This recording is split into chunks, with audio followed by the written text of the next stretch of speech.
Well, I think y'all have been waiting all day for the Sunday ScorchCast. See what I did there? Kind of a bit more casual of a Sunday ScorchCast today. We're having a Chiefs watch party.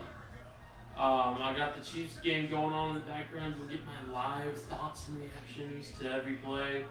Just gonna kind of treat it as you're in my living room watching the game with me.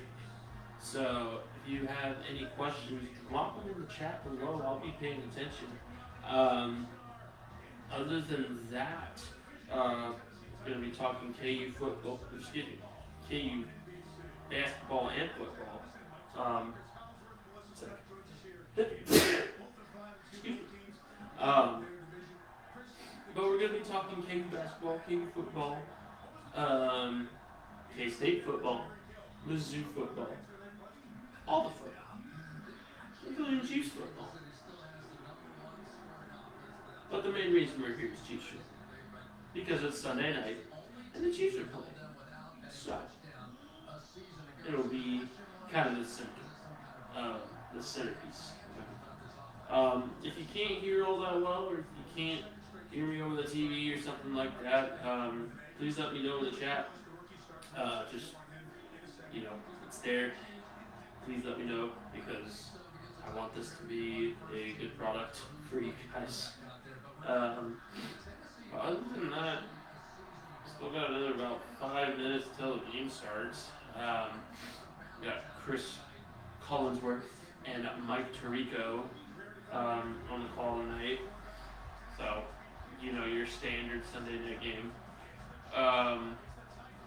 Just a little pregame news. Ryan Tannehill is out tonight. So we'll be seeing Malik Willis at quarterback for the Titans, which could prove to be a good thing. If the Chiefs can stop Derrick Henry. But that's the kicker.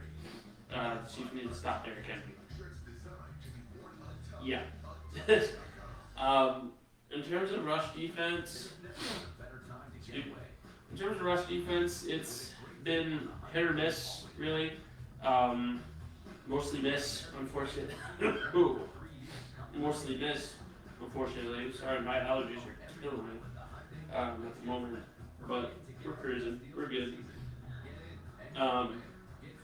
But injury, it's been mostly miss in the moment. And with a running back like Derrick Henry, there's always a chance he's going to be getting the ball, whether that be in a pass or run situation. And especially with a quarterback like Malik Willis, who's just getting into the swing of things. He's a rookie quarterback. They're going to want to get him some confidence. So I assume they're going to be going to Derrick Henry early and often on short plays. If they're not running him, there's not really a whole lot of Titans wide receivers. I wouldn't worry too much about the wide receivers and the tight ends. I think the main problem will be Derrick Henry tonight, as the Chiefs defense, or the Chiefs rush defense is not all that great. But we'll see. I mean, mind you, the Titans barely beat the Texans, and I think I knock on wood right now. I think the Titans are a bunch of pretenders, frankly. They got a good record. They sit atop the AFC South, which is not saying much. Man, they've been on some shaky ground all season. They've had some bad losses, and they've had some real close wins. So I frankly don't trust a whole lot of what they give, what they bring to the table. I think it'll be interesting to see how the Chiefs handle Derrick Henry today. Or to see if maybe the Titans are going to be mixing it up a bit in terms of pass scheme. We'll just have to see. I'm going to blow my nose real quick. I'll be right back. We're in the commercial break right now, and then we'll be talking some KU football, as well as kind of feeling out if we wanted to maybe do like a game cast or something along those lines from ESPN instead of you looking at my face. Who knows? Leave a comment down below. I'll be right back.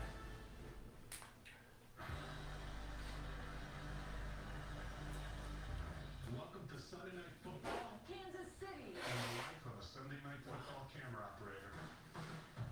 This week, perhaps it's the pull back the curtain to show you what really goes on behind. All right, we're good. That Mahomes magic. Center stage. The Titans? We know what they're going to do. Yeah. They're going to run the ball. All right. So, let's talk KU football, shall we? He's at running 200 yards on the I had the pleasure of going to Lawrence to watch KU Oklahoma State yesterday. If you did not already know, which is kind of hard to miss, the Jayhawks were one win away from bowl eligibility for the first time since 2008. And this was a huge game. Because frankly speaking, you've got a tough schedule ahead if you're the Jayhawks. Texas Tech is nothing to scoff at. Obviously, there's Texas. Yeah, they've beaten the last couple of years, or stayed close, or whatever you want to call it. But there's still nothing to trifle with. Quinn Ewers is a great quarterback, and we saw how much they struggled, or how much K-State struggled with Texas last night. It was close, but it was still not enough. And K-State's got as good of offense as any. That'll be a huge, huge game to determine whether or not the Jayhawks are still going to be eligible for going to Arlington for the Big 12 Championship. Right now, I think it's TCU and then whoever takes on second place, and there's about a four-way race for second place with Baylor, K-State, Texas, and KU. Oklahoma State is still kind of there, but after the losses that they've taken and the kind of struggles that they're going through, it's kind of tough to put them in the same league as those five teams. Yeah, they kept well with TCU, but that's beside the point. As you all know, I have told y'all, Big 12 is wide open, and frankly speaking, deserves your respect. TCU is a great program. I think they should absolutely be in the college football playoff conversation, and it'll be interesting to see who goes up to face them in Arlington, barring an absolute implosion. So, Chiefs game's about to start. We'll continue a little more on KU going bowling once we get kind of through this here. So, Isaiah Pacheco on the return. Nice return there, getting out to the 25, rumbling. Yeah, that's the definition of Isaiah Pacheco's game. Is he's a rumbler. That he can bowl people over. He's got a lot of energy and can run people over. So expect to give him the ball a lot tonight. Yeah, this Titans defensive front is tough, but they'll still get the ball quite a few times. So Chiefs line up in shotgun, 1st and 10. And Kadarius Toney makes his first catch as a Chief.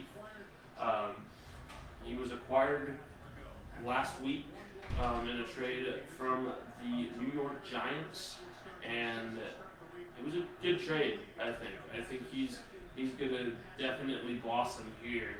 I would hope. He's a speedster. He fits well with their scheme, so exciting times. 2nd and 8 though. She's still in shotgun. It looks like 3 left, and it's a pass and catch to Travis Kelce, who gets in a real scuffle with number 51 there. Obviously, Travis Kelce, an emotional player, as always, but he number 51 wasn't letting go.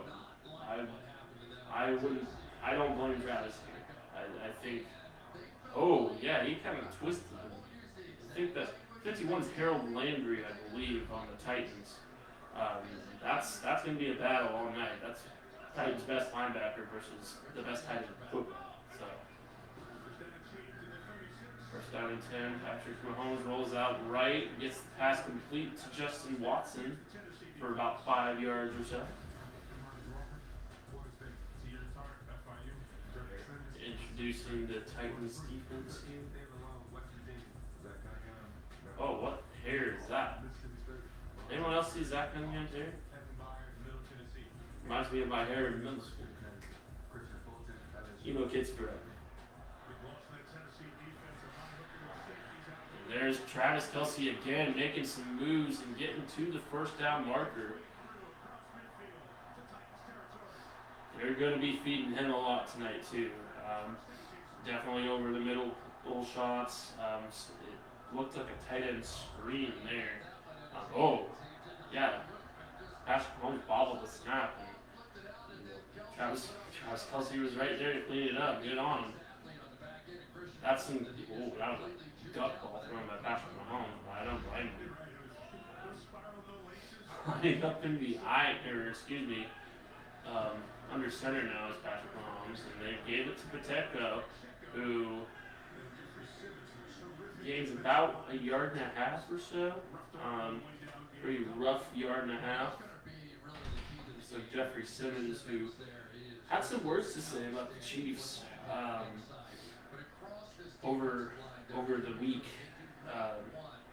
over the build-up to the game, and he was talking about how the Chiefs' offense has stayed stagnated, that it's the same, that they'll handle them just like they did last year. Thus far, that's proving not to be the case, and that's a pitch and catch to Juju Smith-Schuster for the first down.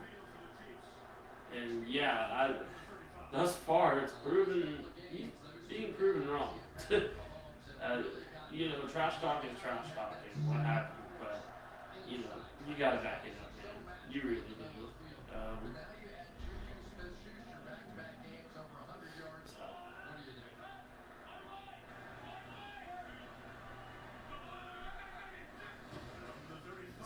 Another run to Pacheco, who's got space. He cuts through, and it looks like it might be coming back. There's a flag call. Let's see what he calls here. It looks like it's probably going to be a hold.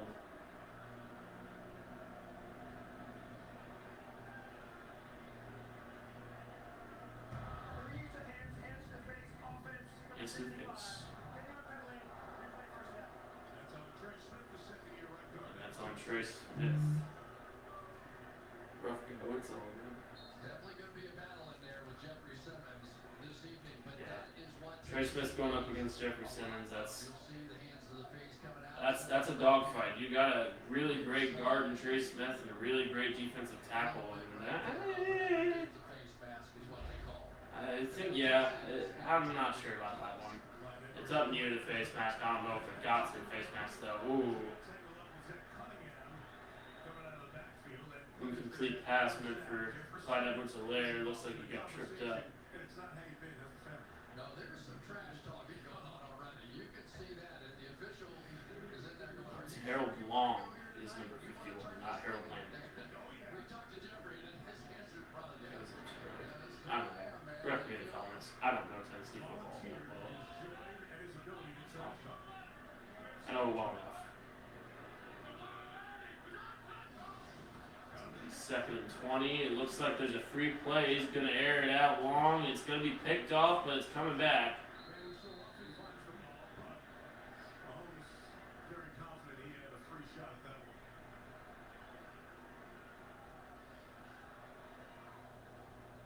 Let's see what the call is here.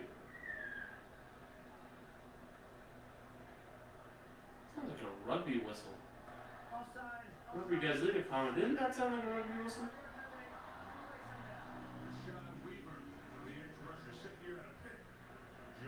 Maybe I'm hearing things. Who knows? But it was offside. 5-yard penalty. It's going to be 2nd and 15 now. So still second and long, but a little bit more manageable. Puts him at about the 40. So we ride left, right there, and Patrick Mahomes is going to pick up the first down with his legs. It's a great run there.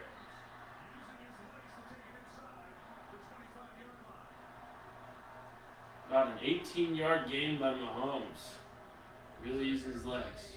This way, so they're expecting everything to come over here. Both That's linebackers go there, and Mahomes goes there.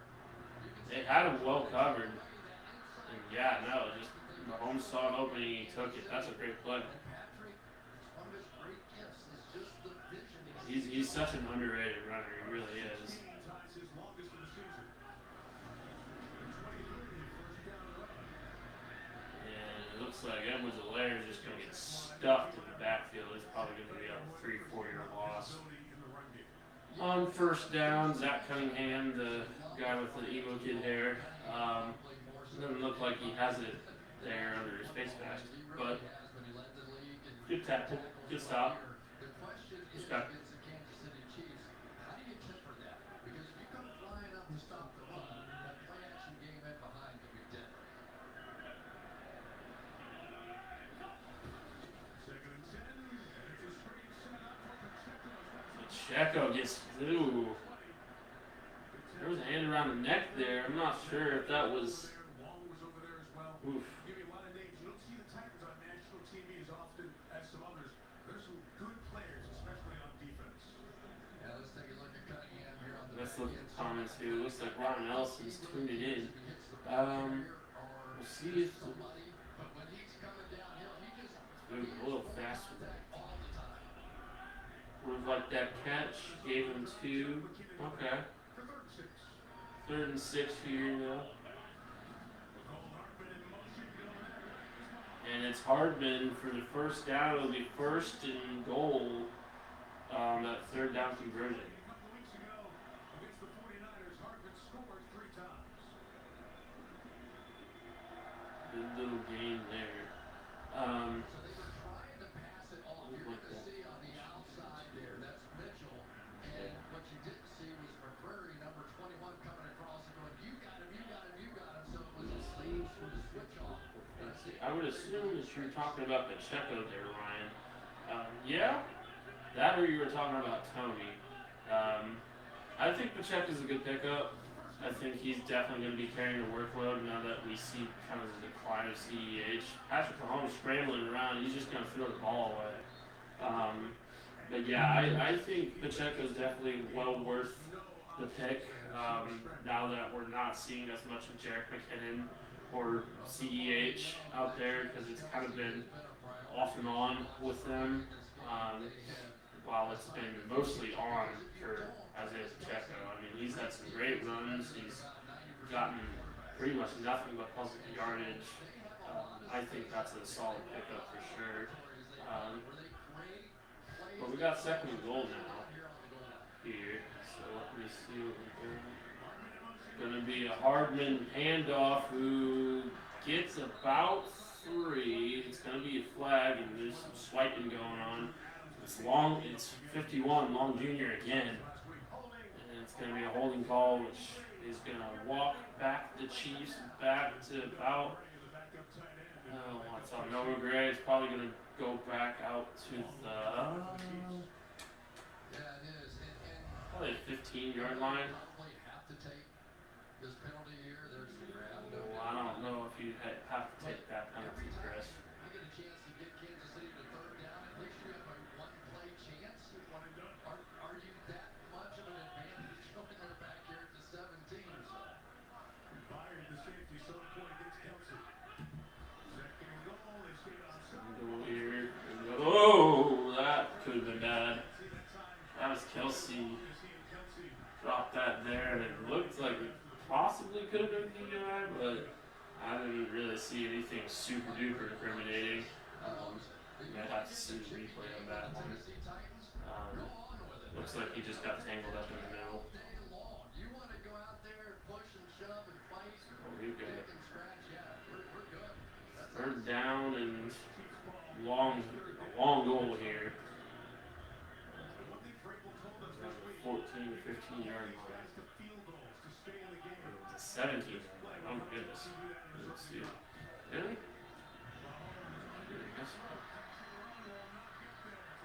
That was still a good game by Hardman. They're still pushing and shoving going on. This has been a physical game thus far. starting to see a little bit of that same gosh. where they're trying to get 3 Field goal units coming on though. Probably a good decision to take the points here. Trust the defense to stop the one-man offense really. And Derrick Henry.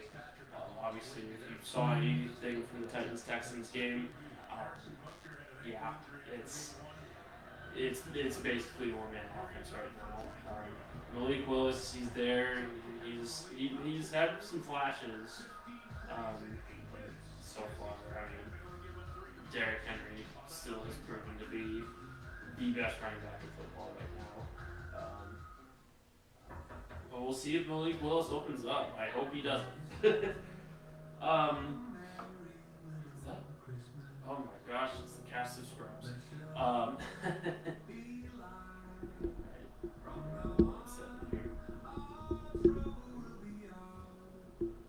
If you hear some meowing or some perusing, it's my children, my fur children, my cats.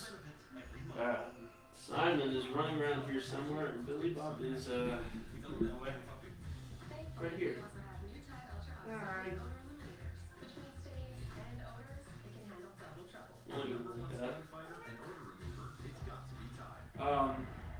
Let's go to bowling, shall we? KU football came out with a win, 37-16 over the depleted Oklahoma State Cowboys. They were missing their top 4 wide receivers and their quarterback, and that's pretty much the reason why they've had 3 straight losses. Obviously, one of those ones was against TCU, and they were fully healthy. I mean, getting absolutely dismantled by K-State doesn't look good on the resume. This Rangel kid, and yeah, he's a backup, but man, if your backup quarterback is looking that poor, you're hoping and praying Spencer Sanders comes back quick. It looked rough. He had a rough outing. Yeah, the KU defense is solid. They're not anything spectacular by any stretch. They're solid, and it's kind of hard to gauge. It's just kind of hard to gauge, just how good this Oklahoma State team is without their quarterback, their potential Heisman quarterback, in Spencer Sanders. So, still a great win though, still a great upset, like my girlfriend Sarah Ben Ezra said. An upset to remember, goalposts and all, much appreciated, as always.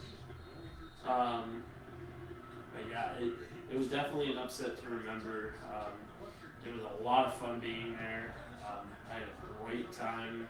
Girlfriend Sarah was there as well, and we both had a great time. Great stop there by Deion Bush, dragging him down for the 20-yard line. He's been a great special teams addition, Deion Bush has. He comes up and makes hits, and I really like that about him. I can see why Dave Toub kept him on the team. But, yeah, goalpost going into Link was a lot of fun, y'all. It's fun to be a KU football fan, and I love that.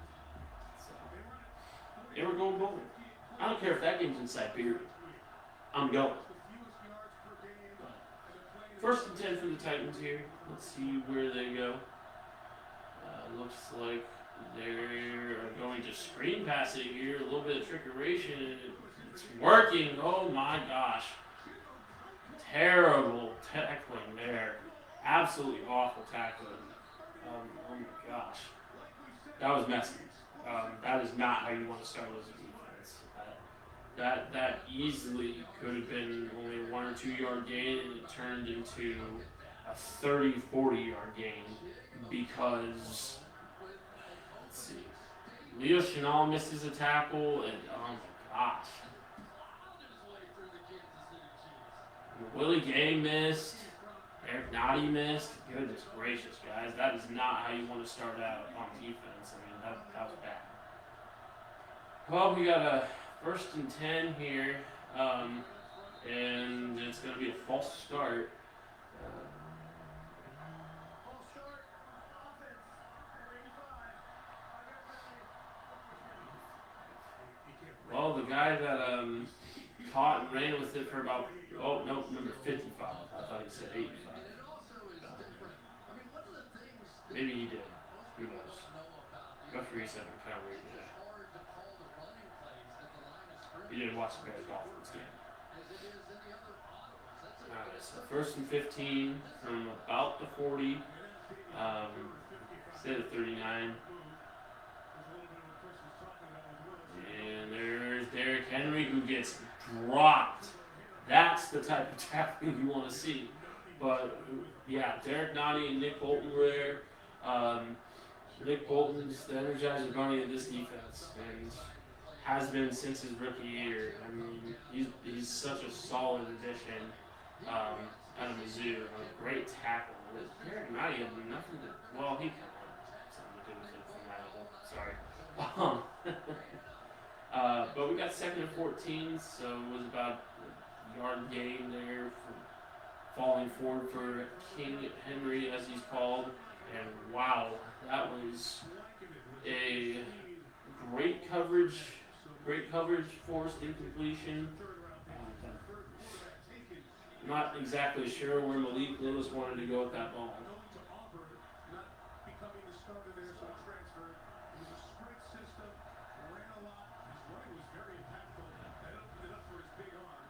So we got 3rd and 14, Arrowhead crowd in full throat here, I believe. So see if Chiefs can get stopped here.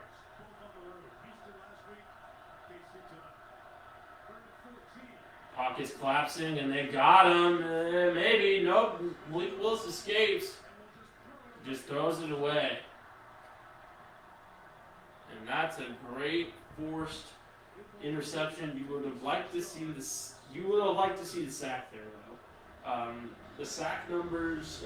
The Chiefs are getting the pressures, they're just not getting the sack numbers, and that's a huge part of it. Why this defense has had so many big plays put against them. I mean, Mike Dan's got to make that tackle, as does Thomas Dunlap. Luckily, it just turned into a punt. I'm not sure who the Titans kicker is this year. I think it's Randy Bullock. Yeah. No, evasive player right now. Yeah, no, absolutely. He's got some feet to him, and he's probably a rookie that's a little nervous. So that's probably the excuse of why those throws were so off target. If I had my second ever game starting, and I had to play in the Arrowhead crowd, I would be shaking. Shaking to my core. Maybe that's why I'm not an NFL quarterback. But, yeah, going up against that crowd when it's your second NFL start, couldn't be me. But yeah, no, there was some elusive play there. Like I said, Malik Willis has shown flashes. He's got some feet on him. He's got great arm too. I mean, those balls were pretty well thrown, all things considered. Granted, they weren't on target to anybody, but I give that to coverage, and I give that to Malik Willis just kind of getting used to the Arrowhead crowd. Let's go. Great defensive stop by the Chiefs. Offense is going to get the ball back. Hopefully they can punch it in for a touchdown this time. Well, let's talk K-State. Let's talk K-State football now. K-State football lost to Texas last night in a pretty close game. K-State ended up making a comeback when they were down 31-10 at half, and almost ended up pulling it out if it weren't for Quinn Ewers and Bijan Robinson. Just being unstoppable forces. I'm pretty worried about that game on my birthday, November 19th. KU's playing Texas, and it's going to be a battle. KU's going to have to stop the run, and they're going to have to cover it better than the secondary has to get better. But I digress. We're talking about K-State football. I'm sorry, Gavin Ross, for you having to personally witness that at the game. Hopefully it was still a great time, and hopefully you still had a lot of fun in the Little Apple. It was unfortunate. The offense still looked like the K-State offense, just a little bit, throttled back, and that's because of a tough Texas defense. So I don't blame the Wildcats for losing this one. They do have the same record as the Jayhawks, though, which could make the last game of the season very interesting. Mahomes finds Kelsey way open, and it goes for a gain of 23. So, solid game. So here we go with the play action that we talked about, right? This is just the deep open routes, the crisscross two-man routes. That's a great route there. He gets in behind the defense, gets in behind Long Jr., and ends up having to be taken down by the safety, which is no easy feat as a safety to take down Travis Kelsey. So,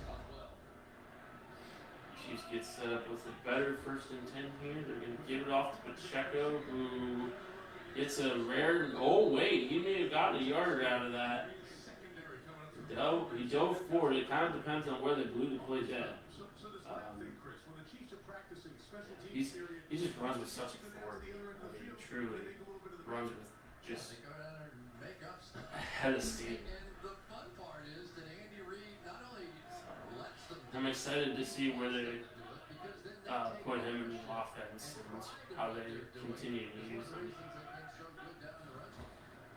It'll be 2nd and 10. Patrick Holmes steps up. It looks like he might run it. He will for a gain of about 4. It's a generous 4, though.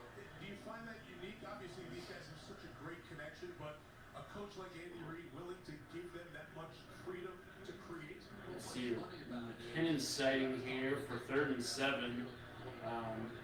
And obviously the 3rd down back most games. I would expect some sort of mid-range pass here, though. It looks like we got three wide left here. I think it's going to be a mid-range. Oh, or a deep one. He's got Watson. What a game there. Wow. Titans quarterback is looking for a push-off. He's not going to get it. Justin Washington really looking stellar. He was a great addition and has proven that he can stand with the best of them and proven to be a favorite of Patrick Mahomes. And dropped by McKinnon, and that's why he's not getting touches right there, folks. He's got to hold on to the ball. He looks great. Gosh, what a catch. Seriously. Yeah, Ryan, you're exactly right. Holy, I can't say that word as I am on live.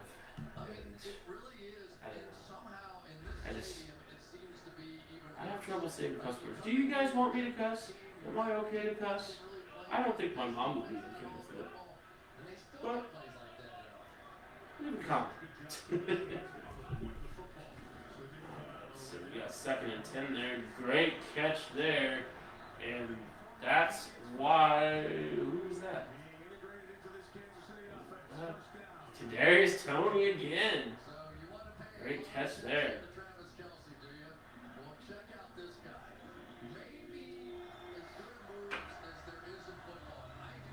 Kadarius Toney's a great route runner. We saw that with the Giants. He was under some really, really bad coaching with the Giants. I mean, even still, the Giants wide receiver staff is not all that great. Mike Kafka, I think, had a say in getting Toney some touches, and it looks like a good, tough catch by Juju Smith-Schuster, who just gets wrestled to the ground. Yeah, Toney, I think Juju's okay. He's kind of holding up his legs there, but he's alright, I think. Tony showed flashes with the Giants, but in my opinion, he never showed his potential. I think he's got a lot of potential to be a great wide receiver. I hope he continues to develop. They're going to give it to Edwards and Lair, who I'm not sure if he even got the first down. Forward progress will give him it, but still. Chiefs just rotating. 3 backs have carried it. A half dozen receivers have caught passes. Yeah, three back method varies it and make sure the defense stays on their toes, but when one back is just head and shoulders above the rest, well, I don't even want to say head and shoulders above the rest, really. I mean, Isaiah Pacheco's had some great games, but he hasn't proven himself yet, or whatever you want to say. I just, because basically they said yeah, that's the first. Just short. No surprise there, honestly. I didn't think the forward progress was going to be enough. I really just think they should. I get it, you want to rotate backs and everything, but yeah, Clyde Edwards-Helaire is not a third down back by any stretch, but I don't want to call Clyde a bust as of yet, but it's just getting harder and harder to root for him. I don't know if anybody concurs with that. I just starting to lose faith in the first round pick of Brett Beaches.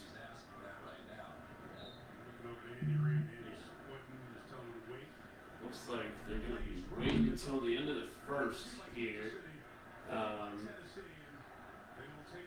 So let's continue talking about college football, shall we? 3-0 though at the end of one.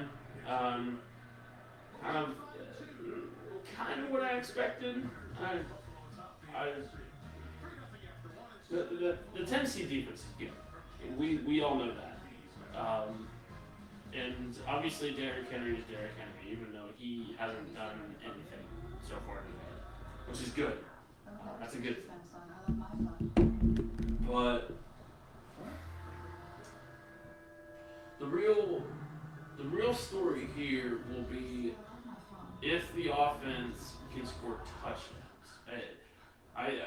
I think the offense, and this is going to sound very obvious, but the offense needs to punch it in for morale's sake.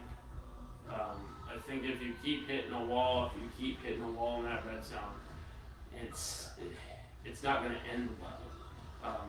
Whether it be for this game or for the season.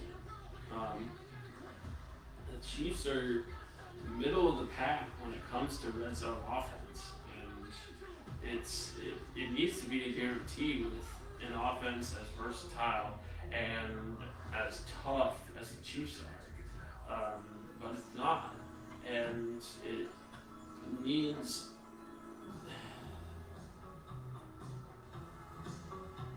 I'm not sure. It needs a red zone presence, and Travis Kelce's kind of that, but we need someone that is a surefire. If they touch the ball, it's surely going in for the score at running back, and at running back or at wide receiver even slot. But the Chiefs just don't have that right now. And do I think they may need to, start passing it more to get a better sample size in terms of, who's dependable in the red zone, other than Travis Kelce, because at this point we kind of know, but that goes for all of the NFL. All the NFL knows that we're going to be looking for Travis Kelce in the red zone. There needs to be another red zone player. So, God, I personally hate these coach in-game interviews. If I'm a coach, I don't want to be interviewed mid-game. I don't know who else. If you agree with me, please leave a comment. But I don't like it. I don't understand. good on the coaches for being patient. Obviously, they've been doing this for a while. So,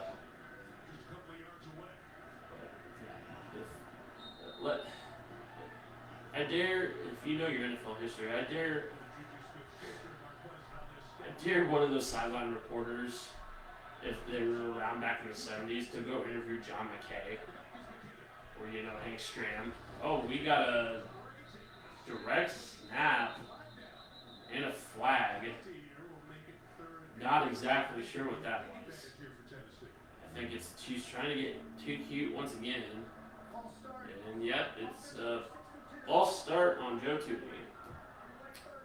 This is another main reason why the Chiefs are middle of the pack in red zone offense. They get too cute. I mean, the red zone offense doesn't need to be cute. It can be simple. It really can. If you have a red zone weapon, it can be really simple. And the Chiefs have that. And yeah, Travis Kelce's probably going to be quadruple covered, but that leaves at least one other person open. And it's going to be 3rd and 5. Mecole Hardman goes in for the touchdown. There it is there, folks. Great little run, pitch, and catch there. That earns me some fantasy points.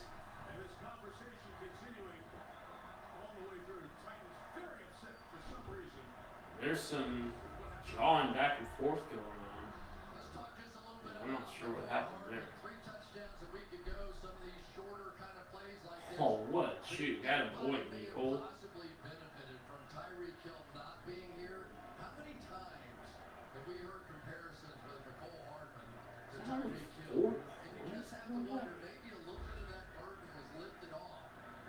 Well, Butker.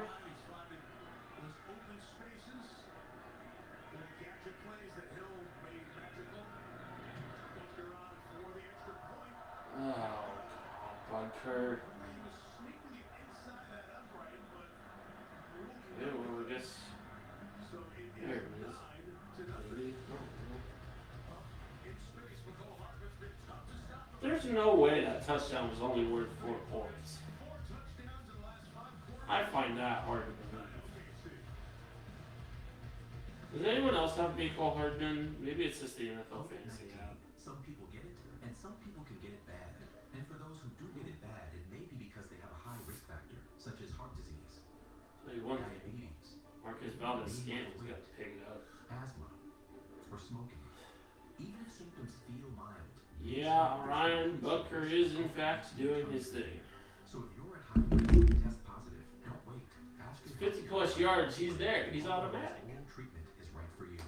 It's an extra point. God forbid you make it, right? I don't know. Any kickers leave a comment, but I don't know if it's just the direction or the snap or whatever. Butker just is so inconsistent. And I just don't know. I'd much rather. I don't know.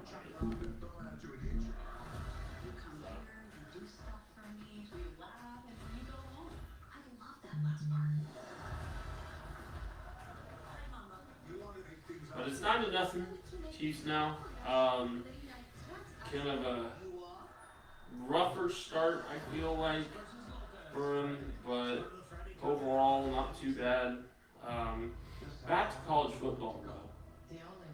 We're going to talk about Mizzou. Mizzou had a bye week. They still found a way to lose. Who did they? Hold on. I don't really pay much attention to football. They extended Eli Drinkwitz, though. And that's an interesting call. The buyout's pretty negligible, I would say. So if he does go 5-7 or 6-6 again, I'm sure it's gonna be it's gonna be pretty easy to buy out his contract. But Eli Drinkowitz got extended, and let me check and see if Mizzou had a football game today. I don't think they did. Had a football game last night. I don't think they did.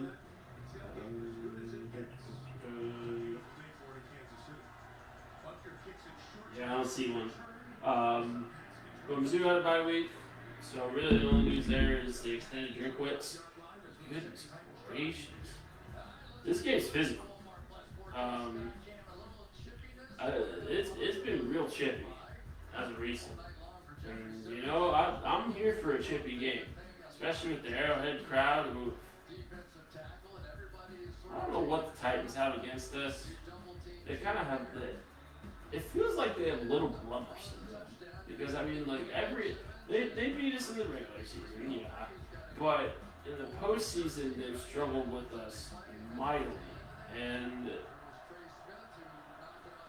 I mean, postseason's what matters. Goodness gracious, what a drop back. And he still caught it. Wow, what a pass and catch. Way to find his receiver there by Willis. He's gaining some confidence, which could spell danger for Brian Tannehill and for the Chiefs.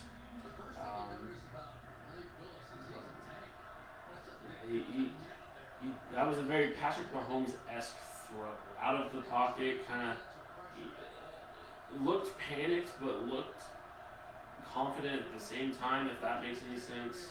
They're going to Henry again, who gets a cool 3-4 yards.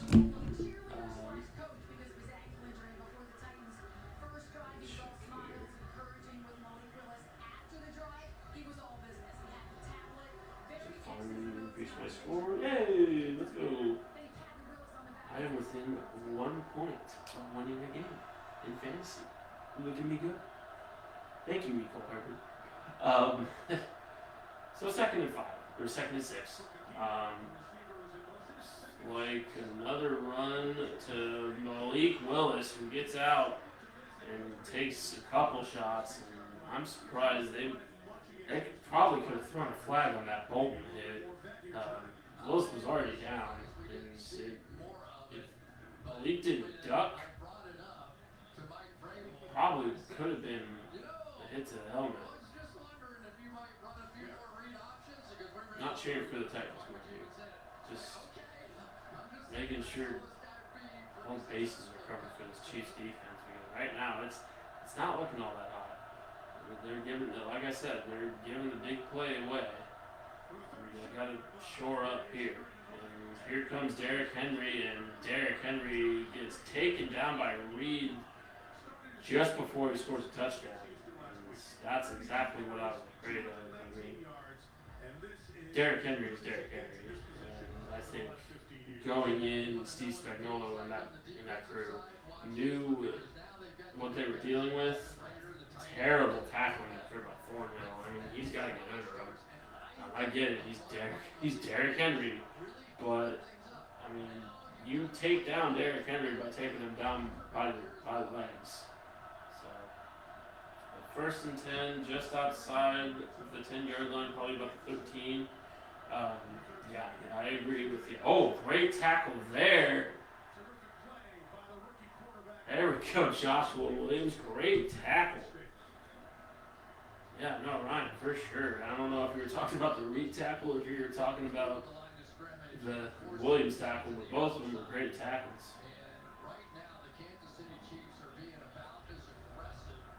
I'm on YouTube TV right now, so maybe I'm a little bit slower than some of you who have standard cable or something like that.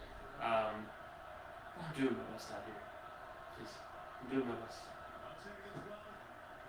Malik Willis running here, he'll get a cool 7 yards or so, maybe 8. He's showing off his legs. Yeah, both were? Yeah, no, agreed. Reed being the former Texan, I'm sure he's had plenty of experience tackling Derrick Henry. And yeah, a little delay, that's to be expected. Was streaming, so 3rd and 5 here. Arrowhead crowd in full throat. Probably a free play. It's going to be an incompletion, but it may be a false start. Purdue brought the pressure on the fellow rookie, Willis. I don't know. Check what this marker is. Is Chris Jones offsides on that one? It may have been. It was 3rd and 5. Offsides on Chris Jones. Line up in the neutral zone, I guess. We're all over it. Chris Jones. I'm sure he just wasn't lightning fast. Yeah, he's lined up in the neutral zone. Chris Collinsworth said he just pushes the envelope, doesn't he? I would agree with you there. So it's going to be 3rd and 1. Still 3rd down though. We'll see where they go here. I would expect anything and everything from Derrick Henry. Arrowhead crowd once again in full throat. Looks like, Henry's taking the snap and he is just going to waltz into the end zone for the touchdown. So, touchdown Titans. Looks like Willis, we might have a penalty here. Maybe? Referees are talking. Nope. Never mind. No big deal. No big deal at all.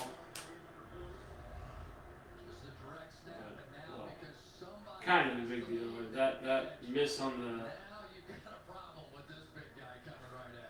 that miss on the field goal is kind of looming a little larger now. But I mean, come on. Over the hole the size of Ohio. He saw Willis as he was lurking by the center. He never got behind the center and underneath. That made it illegal for him to get out there, clear the path for King Henry. But 9-7. Saw a few people that were going to the game today. Hopefully that's a great time. But back to college football. Really, we can kind of finish college football. In summary, just in case you missed, KU football, bowl eligible, has the same record as K-State. Going to be an interesting last couple games to see who comes in second for the Big 12. I think the obvious first is TCU. But by all accounts, it's anybody's game for that second spot. But as for Mizzou, they extended Drinkwitz. I have something to share, actually. And it's unfortunate that this popped up on my feed, but it did, and I had to share it. Hopefully you can read that tweet from Max Olson. Derek, if you're here, don't look. But if you can't read that, it says every Power 5 program has been to a bowl game since 2017, except for 2, Kansas and Nebraska. The Jayhawks are going golden. That leaves just Nebraska. The state of Nebraska football. I hope it changes. I kind of do miss the glory days of Cornhusker football. I'm sure the Iowa fans in chat do not. But, I mean, Dominican Sue was fun to watch. You know, Lawrence Phillips was a great player, just not a great person.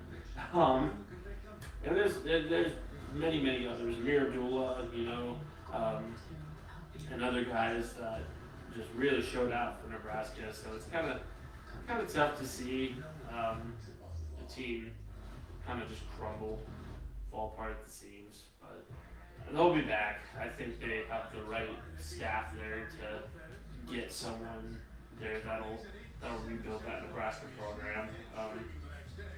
As for Iowa, I actually have a poll that I'll share next commercial break regarding your guys' opinions on college football. So stay tuned. But touchback for the Chiefs. Offense is gonna go back to work here. What an upset. Um, well, really just upsets all around. For Notre Dame and Clemson. I don't know if y'all watched that, but Notre Dame's kind of been on the rocks as of recent. They gave it to Clemson pretty well. So big upset there, big upset LSU over Alabama. But we'll get to the poll here regarding Midwest college football here soon after a nice little game there by Trey Burton. Little pitch and catch. Excuse me, Michael Burton, not Trey. Trey Burton is his brother. The tight end. Look, I'm not the Grand Poobah of football, okay? I know a lot about it, don't get me wrong.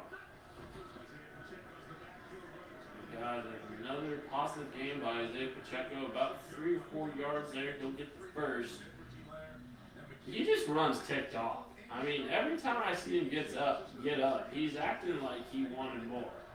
And even when he scores, the guy is just a cannon that we all thought Clyde Edwards-Helaire would be.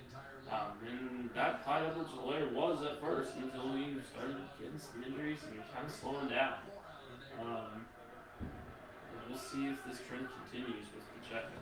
So far, he's proven to be a great addition.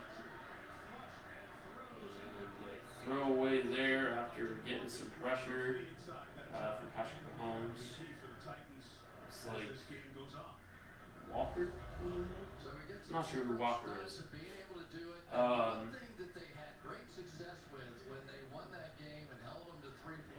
That pocket collapsed pretty quick. Wiley held his own. It looks like Trey Smith was the one that got beat there, and that's not a saying that you really say often. Trey Smith is kind of taking a step back from last year. Mahomes got to step up. He pitches it, and Juju Smith-Schuster catches it. It looks like he may have lost the ball, perhaps. It's either incomplete or a catch and down. I'm not sure. Or, nope. They're calling Titans football. They're going to review it. So it's not decided just yet. It might be an incomplete pass. Did Juju have it turned first? Never mind, the ruling on the field's an incomplete pass. The state of professional football refereeing, everyone. Yeah, no, that was never a catch to begin with. That was bobbled all the way. That wasn't a catch. I don't know where they got fumbled from or wherever. It may have been a guy that wasn't over on the play. But not a great call at first by the referees. But that's why you have extra referees. 3rd and 10 here. Patrick Mahomes going to step up. Looks like there's going to be a flag for a hold. Big catch by Travis Kelce there. Probably going to come back, unfortunately. Yep.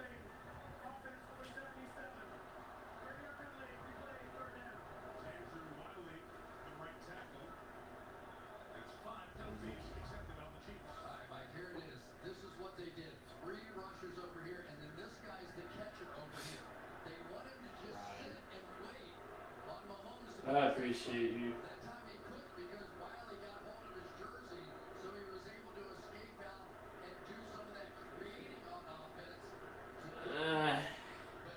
I'm not sure that was a hold per se. And he got his jersey for sure, but he was pulling away.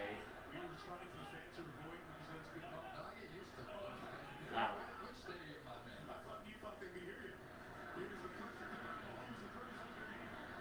Underneath throw for third down, and it'll be 4th. Arrowhead crowd once again in full throat with the Boo Birds. We've been an angry fan base as of late when it comes to the referees, which I mean, kind of rightfully so. But I mean, they're human beings, guys. So, Tommy Townsend punt here. Chiefs are only up 2. So pay attention to that. So we'll need to stop here to keep pace.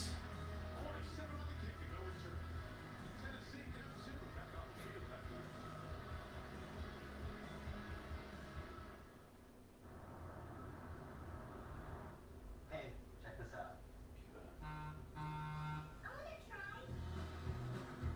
A commercial going on here, but let me go to the polls for college football.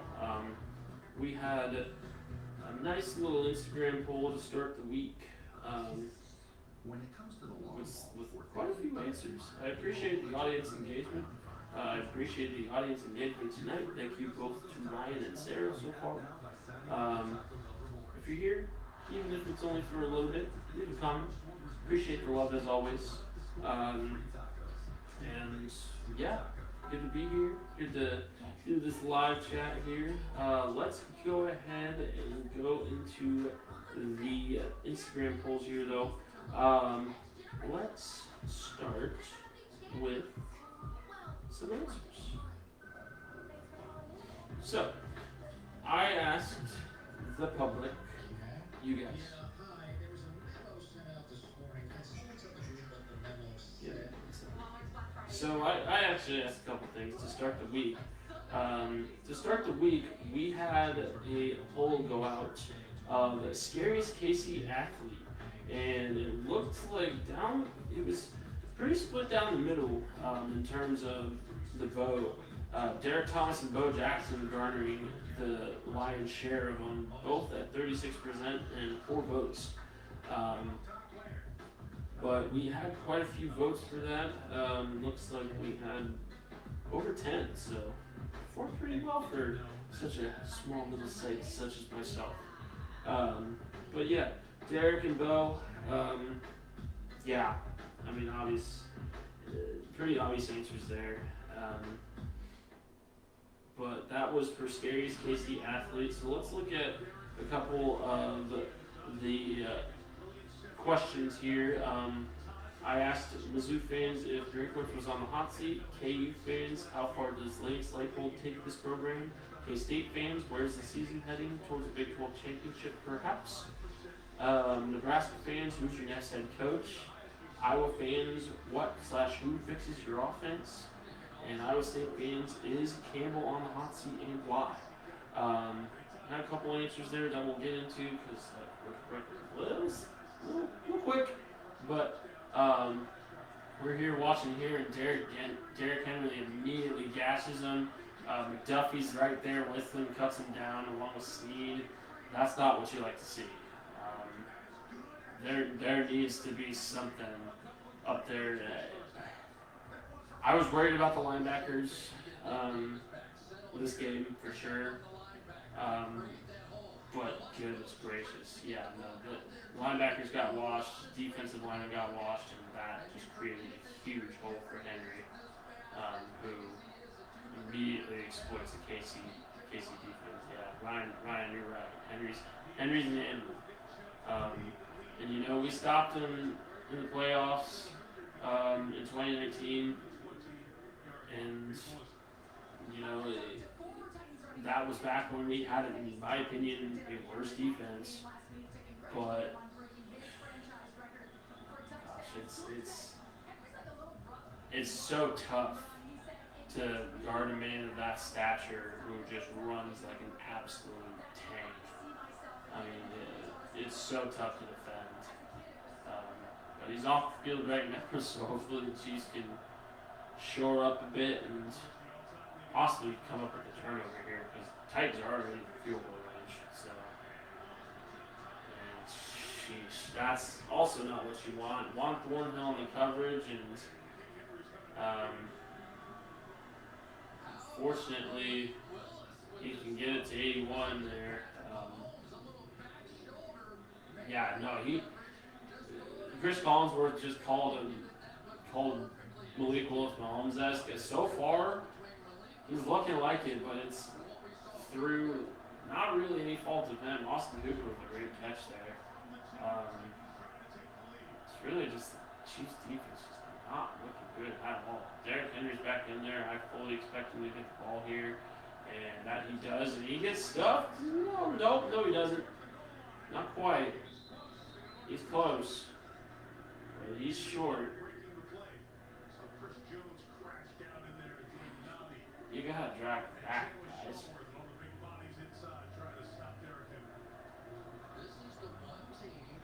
Probably gonna do it again here. Yeah, just Derrick Henry was stop so far.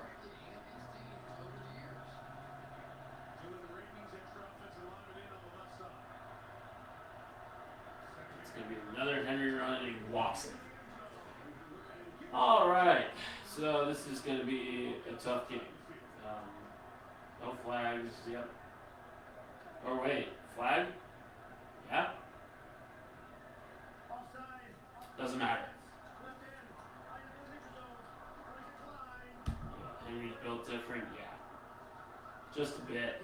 I mean, he's so tough to stop, and like I said, he's probably going to be the one-man offense today. But so far, the Chiefs' defense just looks lost, honestly. There's just huge holes being created. Just, yeah.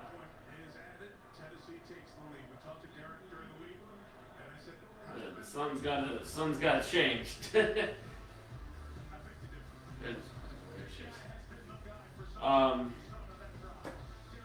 go back to the college football questions over here. So we'll go to our first answer here from John Cleo.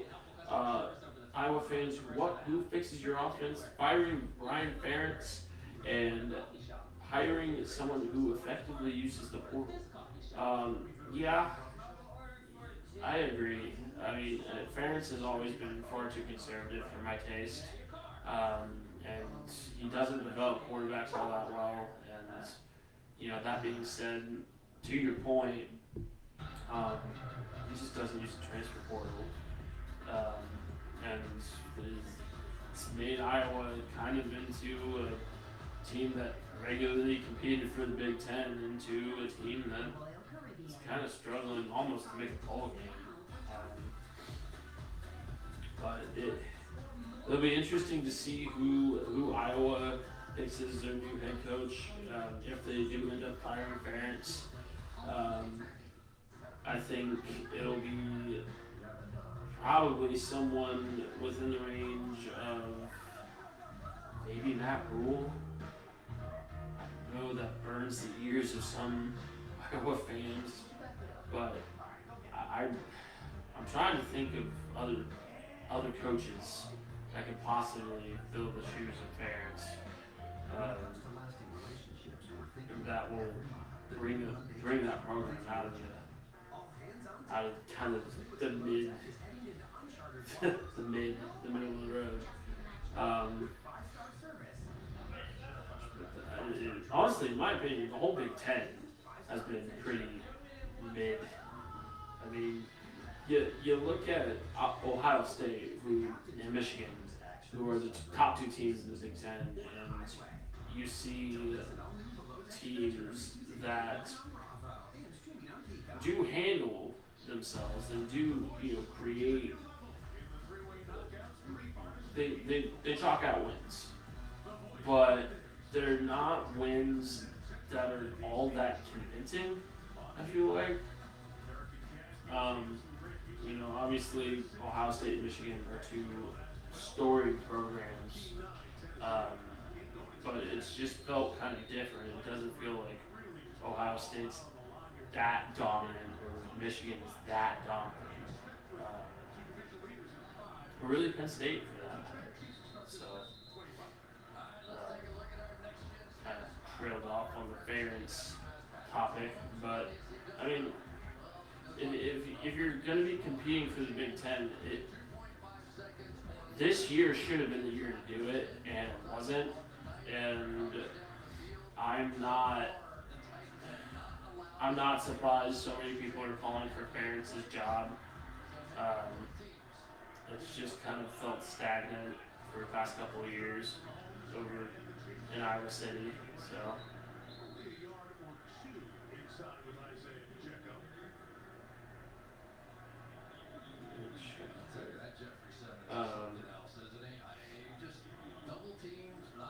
Looks like someone said, excuse me, this is John actually, saying KU fans how far does Leipold take the program?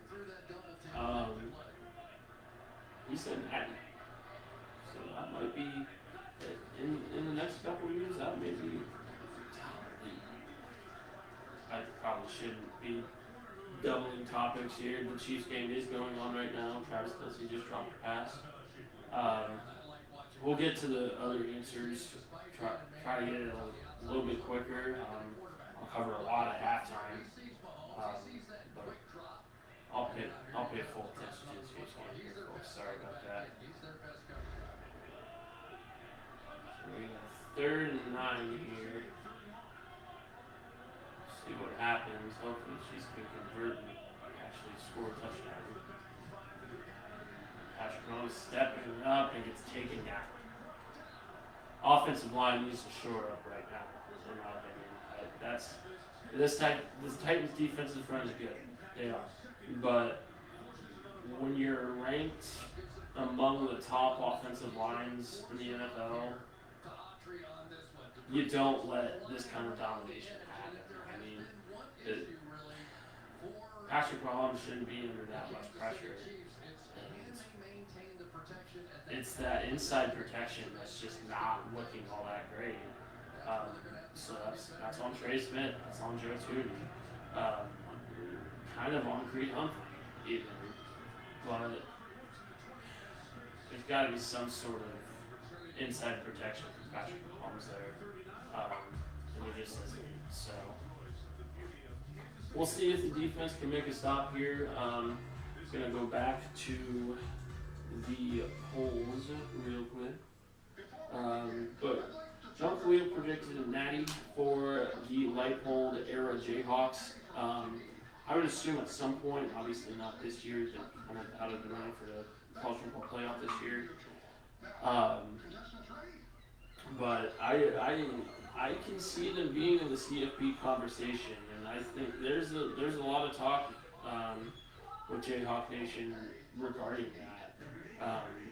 The Jayhawks are returning the most starters out of the entire Big 12 next year.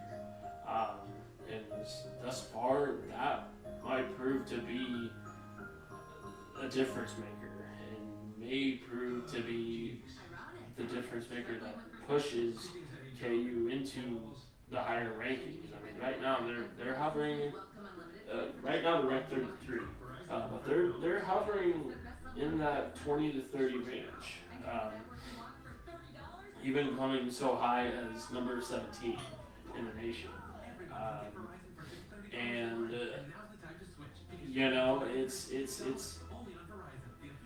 It's definitely promising to see them doing so well, and to make a bowl game this year. Obviously, there came a point to where that was the expectation. I think once they got 5 wins, it was the expectation to make a bowl game. But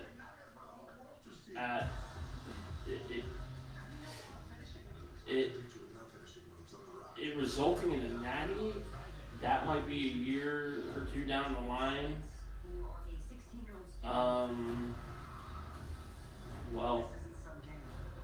Probably a few years down the line even. If they don't get it next year, I think next year they have a good chance to make a push. So we'll see what happens. But I think KU is a program that could make a lot of noise here in these next couple of years. So, Lance Leipold's done an excellent job.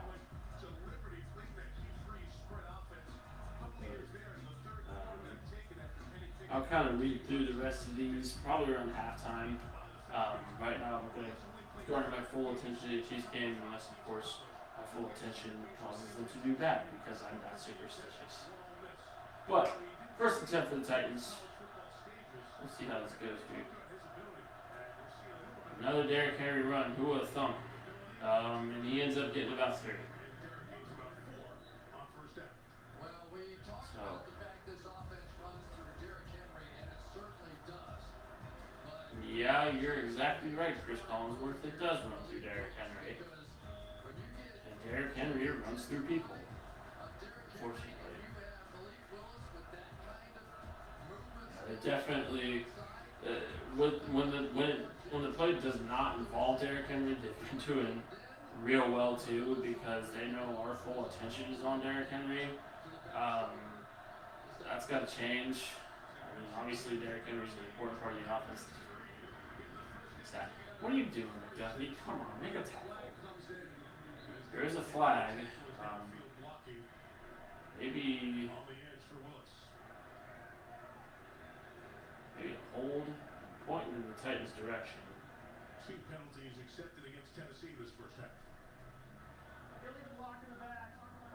Illegal block in the back. We'll take it. Very nice. Hopefully the Chiefs can capitalize on a gifted penalty. Jacob Hollister's playing for the Titans. I didn't know that. He really is. Huh. There it is. But let's That was take a look at the bigger pretty poor decision laying the block. a lot of this inside zone where they're going to send that guy across the field to kick out.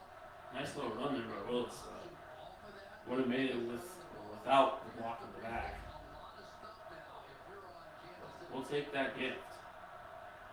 Penalty takes him back to second at 14. We got another running back in here. I forget what his name is. I remember it at some point. He's got about a 3-yard gain now. Millionaires 50 yards away, a couple of years with the Browns. He was with Houston in 2020.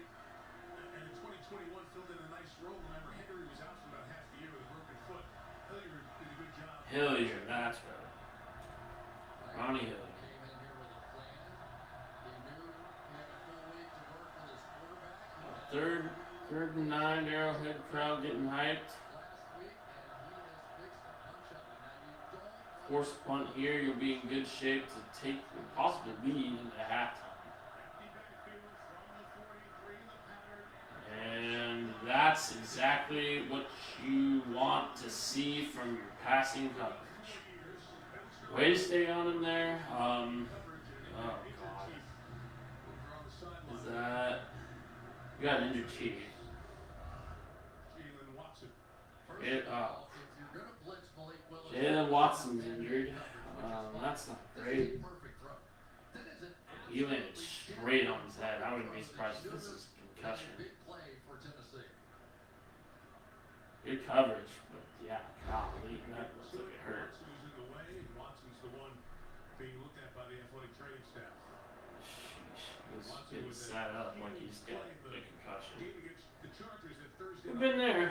The 99-yard pick six that flipped that game 7. Generally, when they sit up and feel around on your neck, that's a pretty telling sign that they're looking for a head and neck injury. So, Had his hand in there on Conley's arm. but yeah, he kind of just goes face first into the turf. They have so many good young players, but for Andy Reid, I hope he's it's okay. also He's a great corner. trying to build a He's got a promising future ahead of him. So developing everything that they I do hope on he's not hurt offense. too Trent bad. McDuffie just came back, a rookie. Jalen It Watson. looks like he's moving around, so that's good.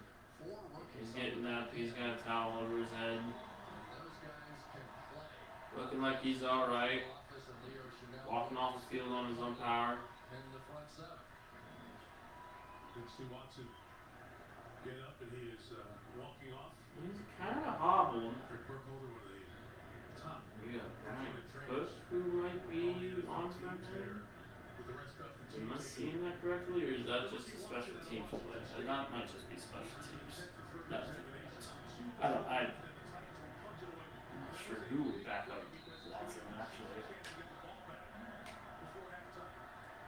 Casey's got the ball back. You drive down and score here, take the lead in the half. I think Chiefs will be in good shape. I think everyone in Chiefs Kingdom wasn't underestimating the Titans by any stretch. And there is a flag, but as of now, it looks like that ball's been down to 2.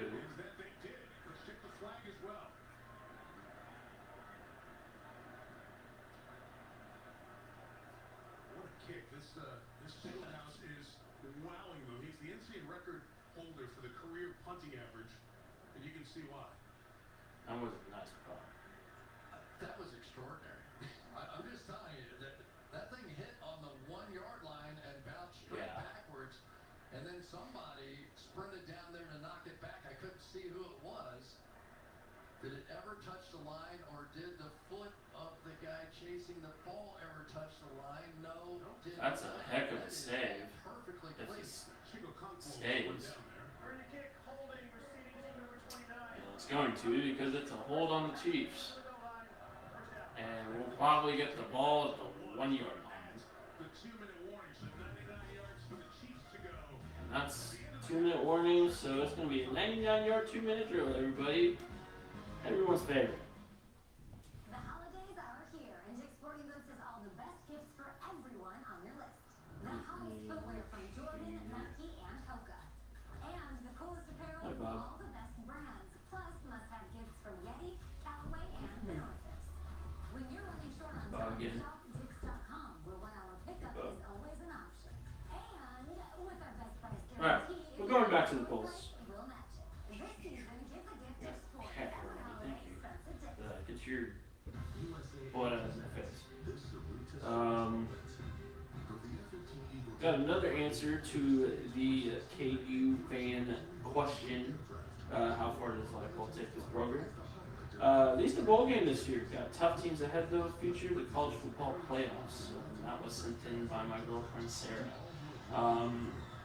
Yeah, we're gonna give basically the same question or the same answer that I gave in the last question. That Leipold's definitely taken this program into new heights, and I think the same can the responsibility can fall onto Travis Goff as well. Both guys have just made an absolutely massive impact on this football program and on really the athletics program in general. I mean, a lot of the KU basketball is excited. KU volleyball is excited about it. I mean, it's definitely feels more like a unit, and KU just feels like a sports school now rather than just a basketball school.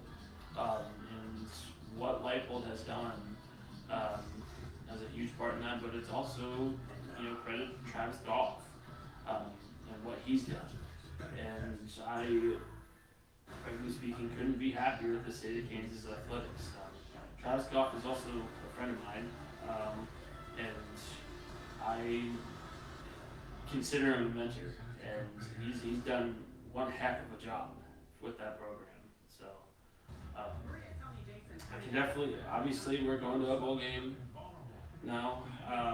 College football playoffs, like you said, there are tough teams ahead, and there's tough seasons ahead too. But with those starters returning next year, I think KU's got a good shot as that. So 99 yards go for the Chiefs here. Let's see what they do.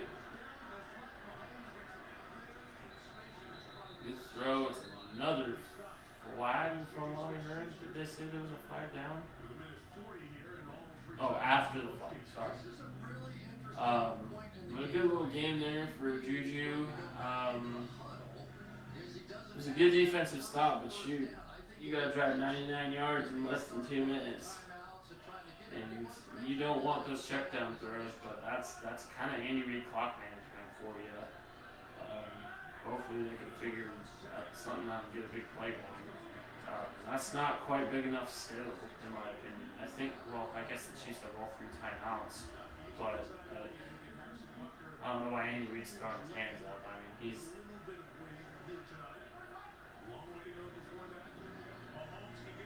Nice little throw there. I think you call a timeout here. I don't think you hurry it up. Patrick Mahomes is calling a timeout. So, another commercial break because primetime football is just full of them.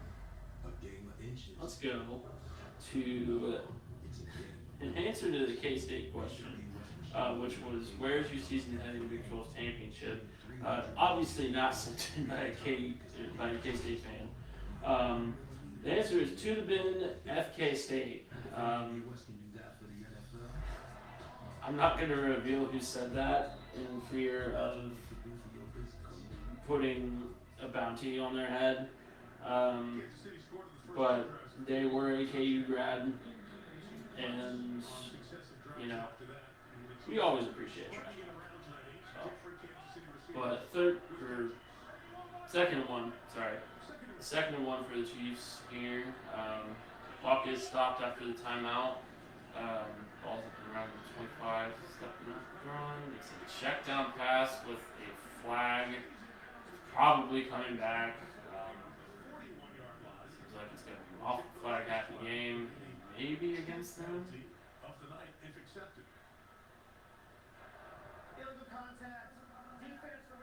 All right, illegal contact. Cool. Yeah. Accept that. Bengals just got such a confused looking face. Has anyone else noticed that? He's got such a face that's like, you know? That's a lot of him. He's one of my favorite NFL coaches, but gosh, he's got a goofy looking face. That was something.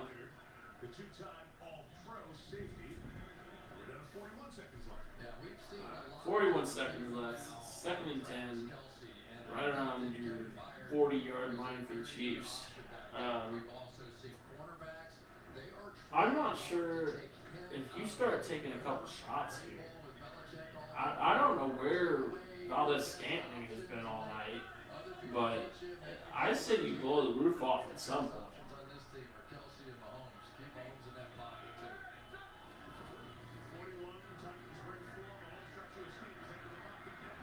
He's stumbled. Patrick Mahomes is going to run for the first down, get out of bounds. Solid run there. I'm not entirely sure if that was your best decision, but maybe the coverage was good downfield. Yeah, and that's a problem, Mike. You can't let that one happen. They got away with it. They called Wiley on the hold on the last one. But now, instead of sort of containing on the outside, they're letting him get around the edge, and that's too much to handle for They're definitely letting Patrick Mahomes work his legs. I agree with Chris Collinsworth there. Not something that happens too terribly often.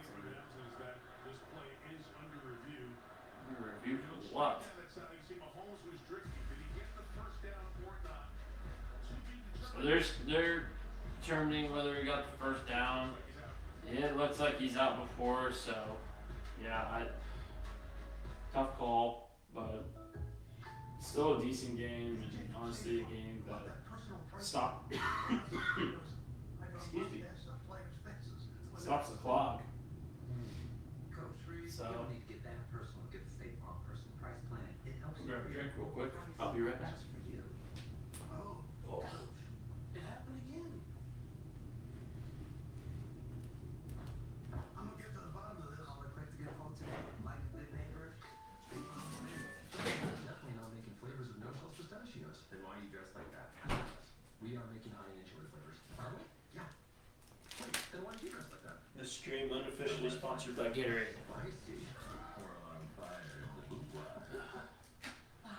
Well, folks, this is the longest I've ever streamed, so cheers to that. Yeah, I can't imagine where we'd be without them.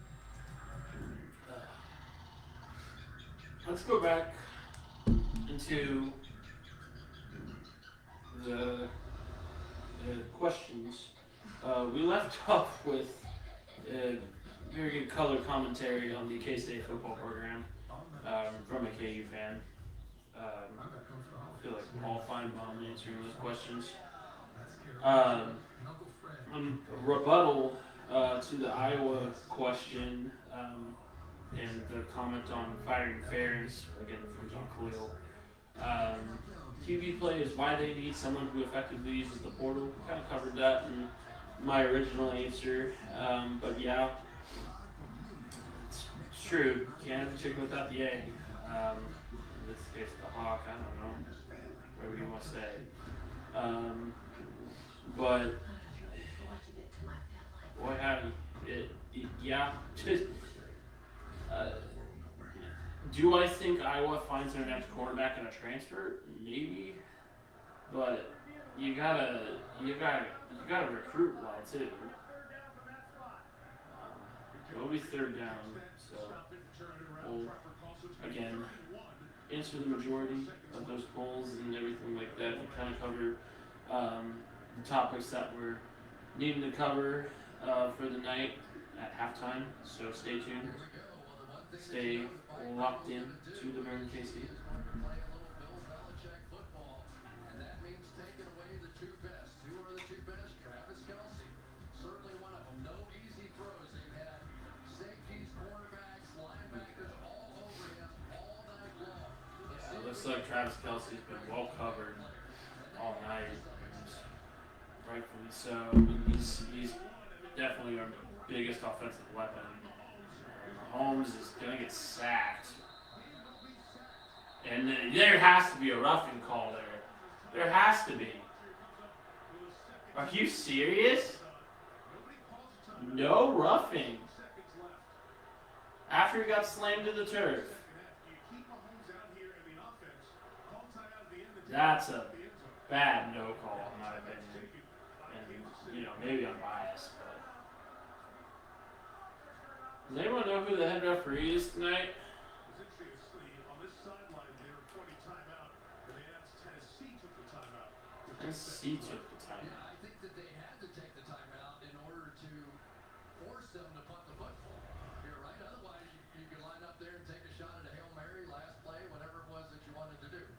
Take a look here again, and this was a bit of a coverage sack. One more time, the easy throws have not. He gets slammed to the turf. This is always the first look, or it They didn't feels call him like immediate it is. timeout. Yeah, seriously. They've been all over Kelce here today. And once that first look is gone, it gives these pass rushers. I mean, he's throwing knees.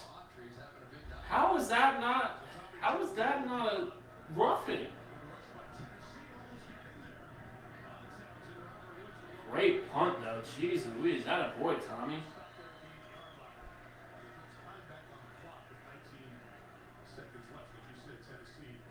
Yeah, Ryan, I agree with you. They should have called the timeout there. And we know what they can do with 13 seconds, right? And so even that, you got a chance to go down, maybe throw it out of bounds, kick the field goal. There are a lot of different things. So strategically, that was the right thing for Tennessee to do. I don't think they'll do anything other than down here, right? He just wanted to force the punt. But Yeah. Okay. So it's probably gonna be kneel down at half. Yeah. That's that. Chiefs. I think it's yeah, Ryan sad. Yeah, I agree. This has not been a good offensive effort so far. Defensively too. There's been lots of holes. Luckily they got a big stop, but it was all for naught. I mean, they could have taken the lead at the half, and it just didn't happen. I think the referees, are the referees, but that's no excuse. I mean, it's not the reason the Chiefs are losing this game. As much as everyone's going to be playing, including myself. But yeah, I at least know that the Chiefs. It's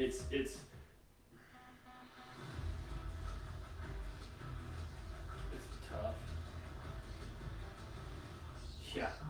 Twitter says, anybody know what Danny Shelton is up to, right?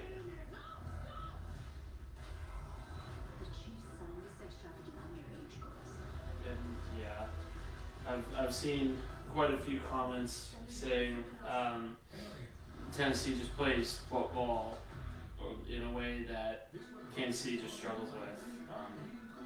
Buddy Harrison said that. Honestly, I mean it's tough smash mouth football, and Chiefs is really all about the mess. I mean, we haven't really had a guy that can be that guy that is tough, smash mouth, and can hit you. But that's the style that Mike Vrabel leads, and it works. And it works, especially well against Chiefs, against teams like the Chiefs that just don't have a punch to throw back. So we'll see what happens. What halftime adjustments are made. Let's go back to what I wanted to talk about. Before the half and all that. Continuing on with the Instagram polling here. Nebraska fans, who is your next head coach is a question that was answered by Mr. Derek Pearson himself, coach of the Kansas City Blues. So he answers Deion Sanders. I think he brings it. Deion Sanders definitely brings an energy to a team that has lacked it for quite some time now. There really hasn't been a coach that players can get behind and that a fan base can get behind. And yeah, part of that's because Nebraska football has been pretty mediocre. But the reason for that is because of that lack of leadership and that lack of players that are willing to step up and take a leading role, as well as coaches. But it starts with the coaches. And I think with Deion Sanders, that could prove to be a great pickup, both for Iowa and for Nebraska. Or Nebraska. You get what I mean. It would be a great pickup for either team, should they choose to pursue it. I don't think Sanders is budging for Jackson State, personally. I think he's definitely made a home there. I think Shadur Sanders, his son, has made a home there, and I don't see it moving. But once again, I think Matt Rule is in one of those teams' future. Everybody's saying Urban Meyer too, which no, he's not going back to. Not after the debacle that happened with Jacksonville. He's not going back to coaching anybody straight out. I'm surprised he even got back into commentating. But yeah, it's kind of up in the air for those two Big Ten teams who their next football coach will be come next year. So continuing with.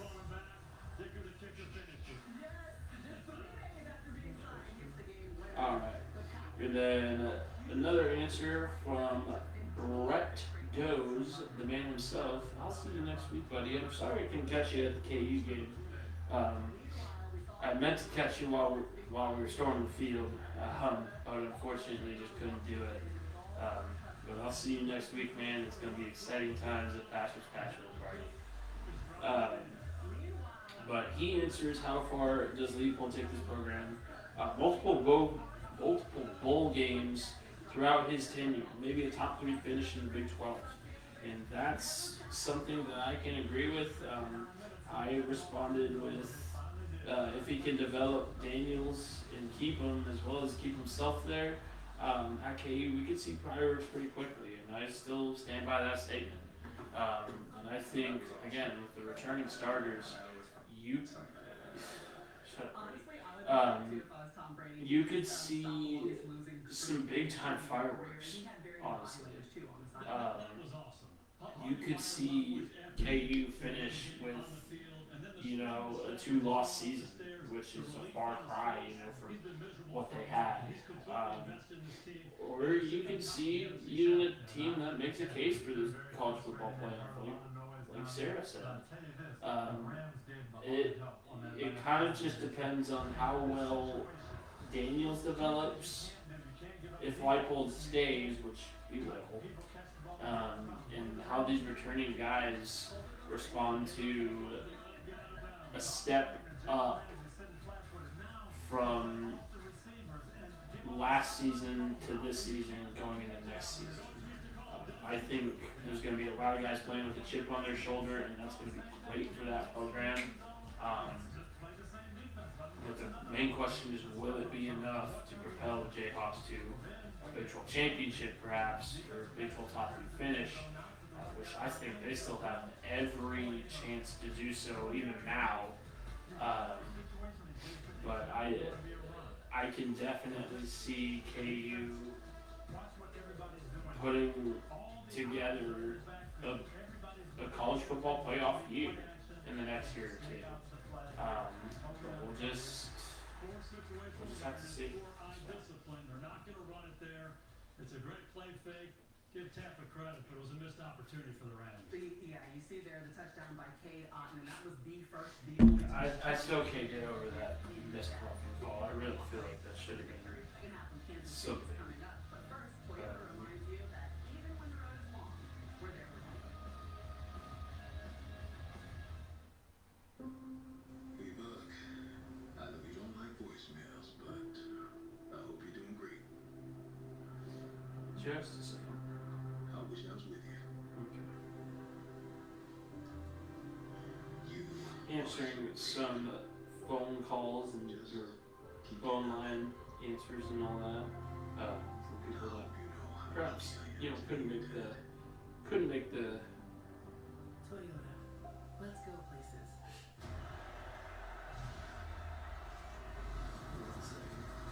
I have a funny picture of my cat that I will show you guys if you haven't already seen it, and then get more into like the bolts and stuff. Inside the game, featuring an interview with Patrick Mahomes and Travis Kelce, plus the latest on the midterm elections. That's tomorrow morning on Today, here on NBC. The NASCAR championship was decided today in Phoenix. 4 drivers entered with a chance, and it was Connecticut native Joey Logano who won the race and his second career championship. So We look forward to NASCAR's 75th anniversary, earlier today, which will begin in February. I hate to say it, but Billy Von Blackburn, the quarterback for the Kansas City Chiefs, was traded to the New York Giants, and was not too happy with the trade, unfortunately.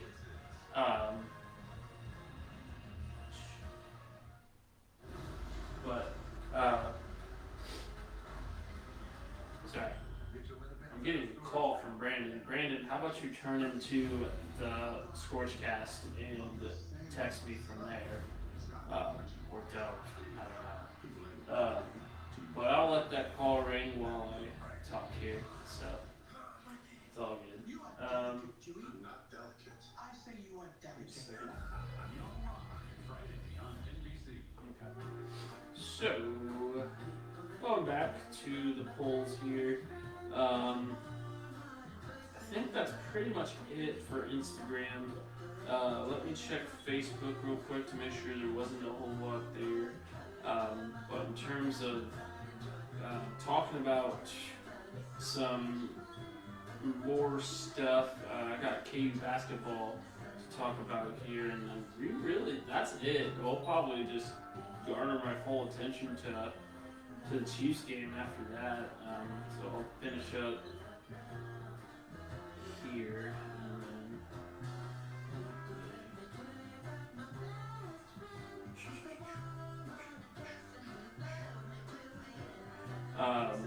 Did want to give a quick shout out to Cameron Kirkland.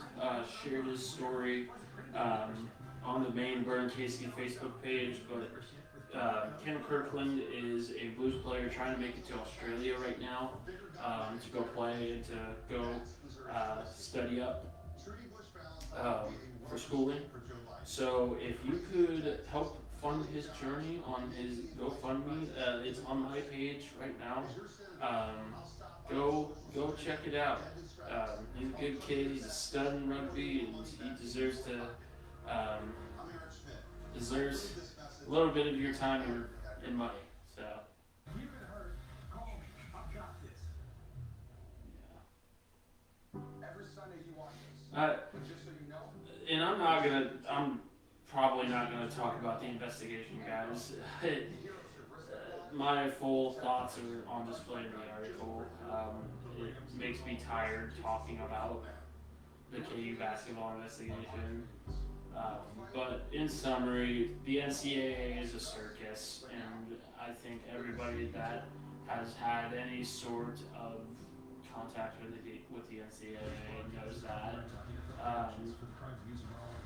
The athletic programs themselves aren't. It's the governing body that is, and that continues to not get with the times and continues this investigation for no reason. So that's all I'm going to say on it right now. Let me look at some further comments though. But another answer for Scary's KC athlete, Neil Smith, from my mom, Melissa D. Dogger. She answers Neil Smith, and I never got the chance, or at least I don't remember, watching Neil Smith play. But Neil Smith's a beast from what I saw in his highlight tapes. I mean, an absolute defensive force on a great defensive front with Derek Thomas, Neil Smith. There were a couple other big names on that defense. Deron Cherry was on that defense. There were a few others that just made a great supporting cast for that Joe Montana-led offense. So I would tend to agree that he's probably a pretty scary guy. Anyways, alright, well, we're kicking off right now, so kind of gonna make it, well, actually, I'll say KU basketball for the next commercial break. I don't have a ton to say on it, but let's just get this half started. Here's hoping for a better half. So far, judging by the kickoff coverage, well, there's a flag. Might be on them.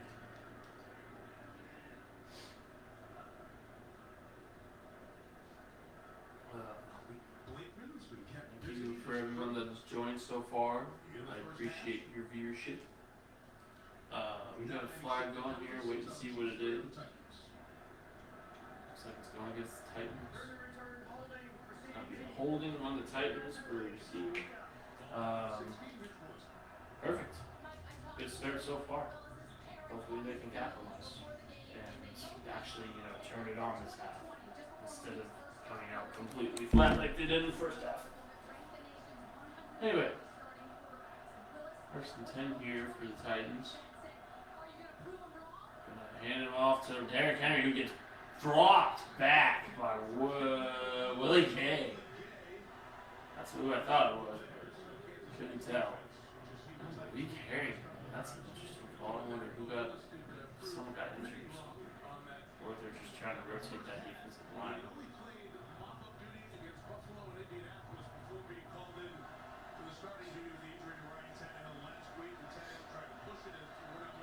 Willie, it's good to have Willie Gay back. It really is. He's such a fast linebacker that's physical too. He's one of the guys that will have to have a really big game today against a really physical team like the Titans. So there's a penalty marker down. It looks like there was about a gain of 5. Might be coming back though. It looks like it was called by the umpire, which normally means holding. The Titans are dropping back by the looks of it. It's probably going to be a hold. Or an eligible downfield.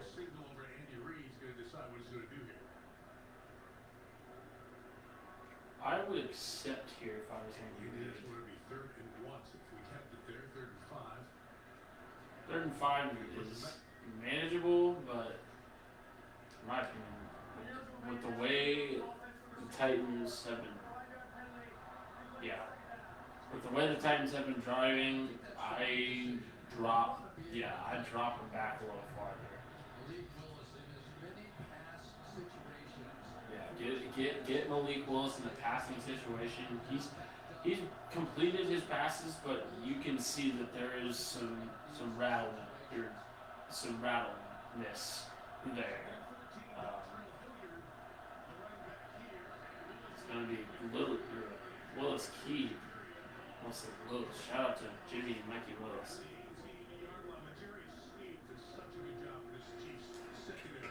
It'll be 3rd and about 10, I believe. Probably 3rd and about 12, actually.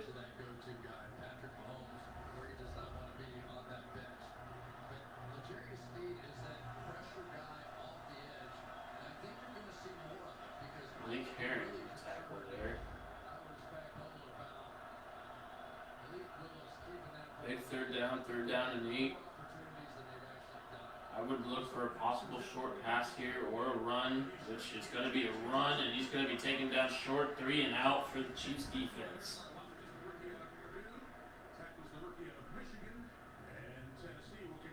So it'll be a 3rd down stop there by Karlaftis. Getting a nice pressure there and got a good run stop as well. So he's got such a high motor, and I really hope he develops more into a guy that can get to the quarterback. I mean, he's getting those pressures. He's got such a high motor, but he's just got to get to the quarterback. I mean, that's the whole problem with the Chiefs' front is not getting the sack. I mean, they're getting the pressures, but it's just not the sack's just slipping away from them. So, but 3 and out. Mahomes getting the ball back down 5. Pretty ideal way to start that half. So let's see if we can capitalize on a great start on the defense's part.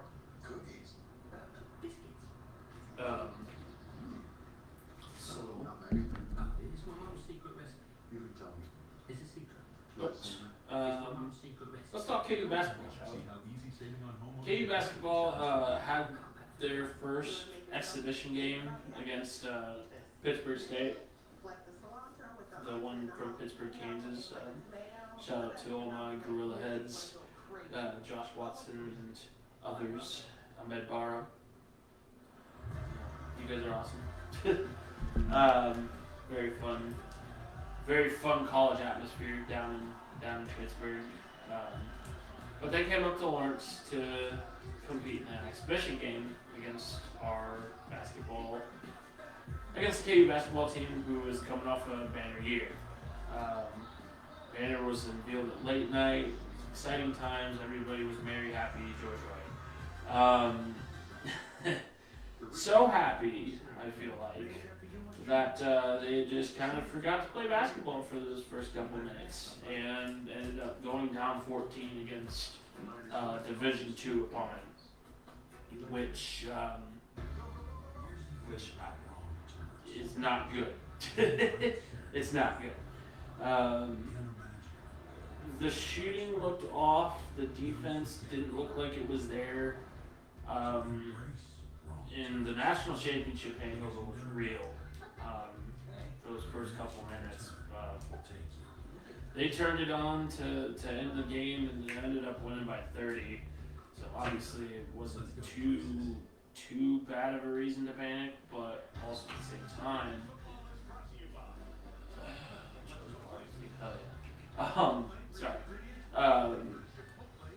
but you can't go down 14 to a team like Pittsburgh State if you are a championship contender. I mean, you just can't. I get it. It's the first game of the season, and blah, blah, blah, blah, blah, blah, blah. People are still trying to figure it out, blah, blah, blah, blah, blah, blah. Well, it's help is coaching, first and foremost. So, I guess, like I said, it's an exhibition game, so it doesn't count. But, I don't know. We'll talk more on them after the next commercial break. Got a little bit more to talk about. Maybe we'll get into the NCAA investigation. I kind of don't want to, but that has been the story of this first half. They cannot get their running game we'll going see. at all. The first half, 6 carries by running backs for 5 yards. And so it is Second down after this pass rush. dead of a run by Clyde Edwards-Helaire.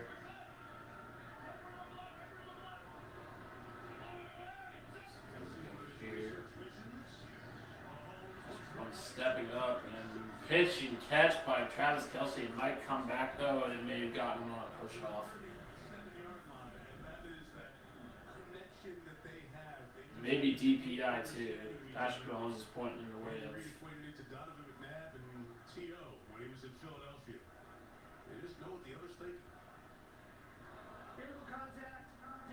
Okay, so legal contact on the defense. Penalties declined.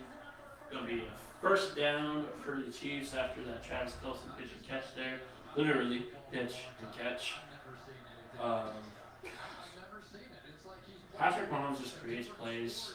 I mean, he really does. He's the best to do that, and that's why he's such a great quarterback. I mean, he just pulls plays out of his butt. That's not what you want to see. Well.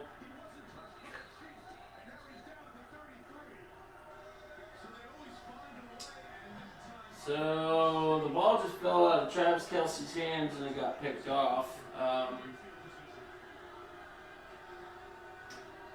What a play there. I don't think Kelce was expecting that at all. Where's the chemistry there from? Yep.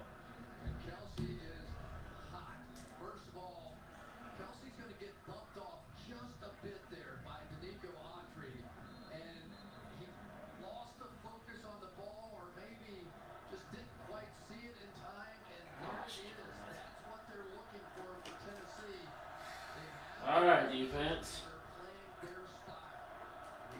Looks like it's going to be a game that you have to win.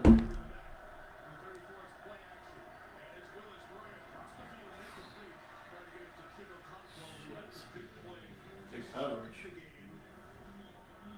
A completion of 48 yards on Tennessee's first drive.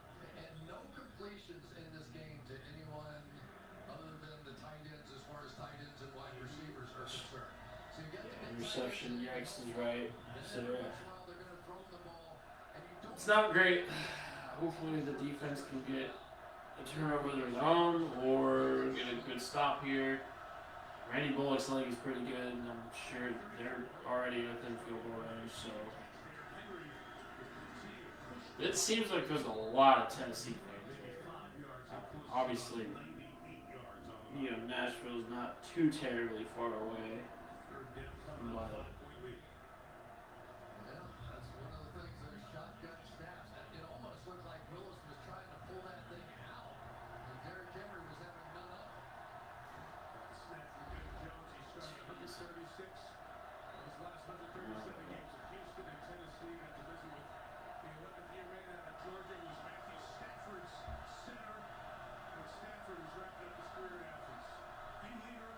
third and 5 here for the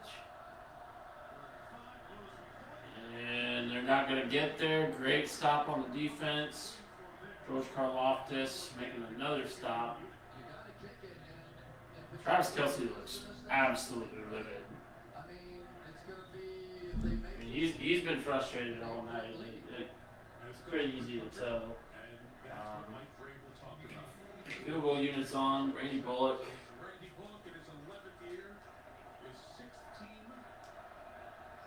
Probably gonna make it here. He's decent enough field goal, decent enough kicker. Yeah, makes it 17-9 Chiefs or 17-9 Titans. Excuse me. Unlucky. Moving on though.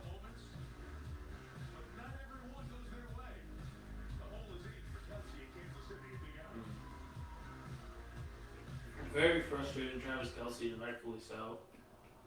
This is not. He's been bullied all night, honestly. He's just not able to get loose. So.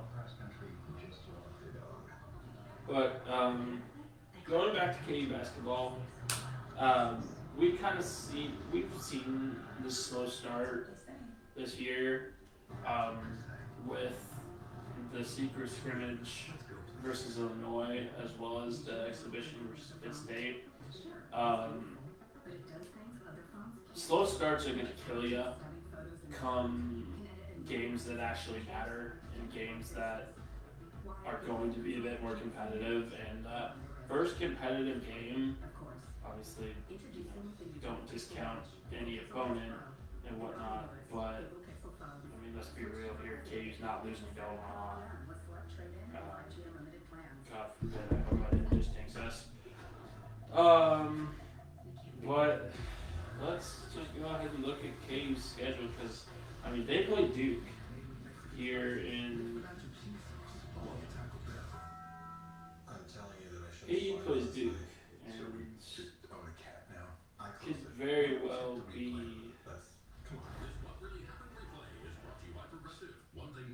Sorry, the internet is running quite slow because there's a lot going on here. Did you know that Black Friday's on Mondays? Yeah. Yeah, KU plays Duke on the 15th. So that could spell trouble. If KU continues to have these slow starts and continues to get down early, I mean, as long as I can remember, KU is a second half team, but that kind of slow start where you're basically ran yourself out of the game if you're playing against a good opponent, yeah, no, that simply can't happen. So there'll have to be some changes. I'll talk about the good here after this commercial break, or once we have a commercial break. It's Chiefs time.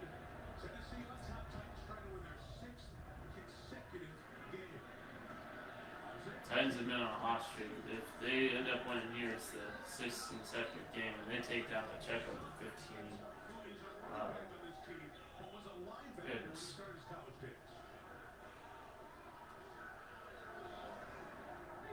Did you see the celebration off the bench when that hit was made? Exactly. It was an explosion that came off the bench. Everybody's that's a good, solid tackle. I mean, can't deny that. But first and 10 here for the Chiefs. Hopefully they can turn it around. And Mahomes is going to have to step up again out of pressure. And jeez, that was a dangerous throw.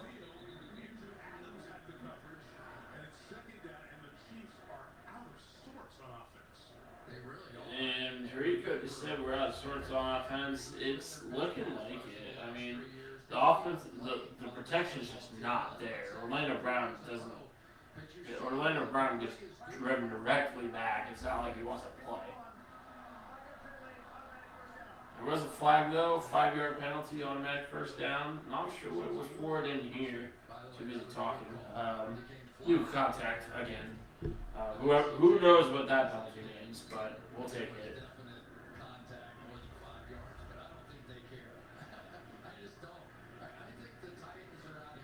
Oh my God! Yeah, no, that's.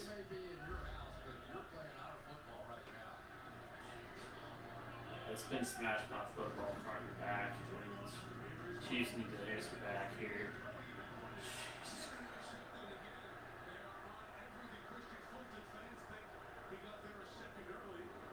He may have. People are thinking he may have gotten there early. It was close. Yeah. It was dang close.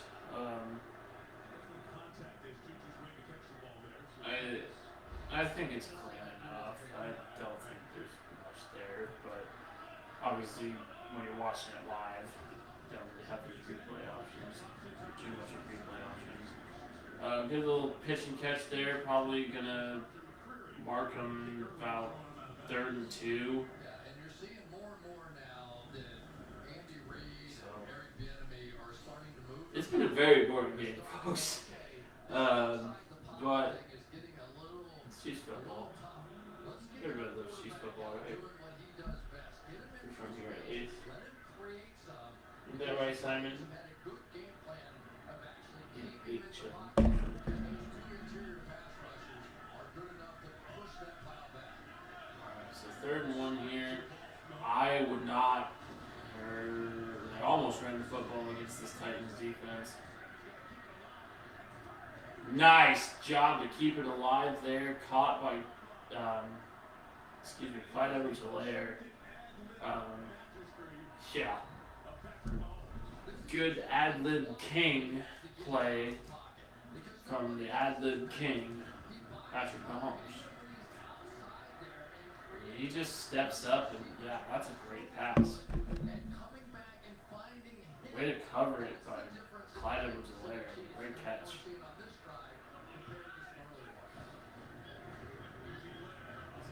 Run by Edwards-Helaire again. Mario Edwards Jr., who, like his dad, who played in the NFL as a Florida State alum with a tackle after a gain of a couple. Yeah, I think regardless of the outcome of this game, the Chiefs will remember this as a good game for them come playoff time. Because this is just, it feels Okay, like Chris. playoff football. Like I think back to San Francisco in that slugfest last year in the cold, right?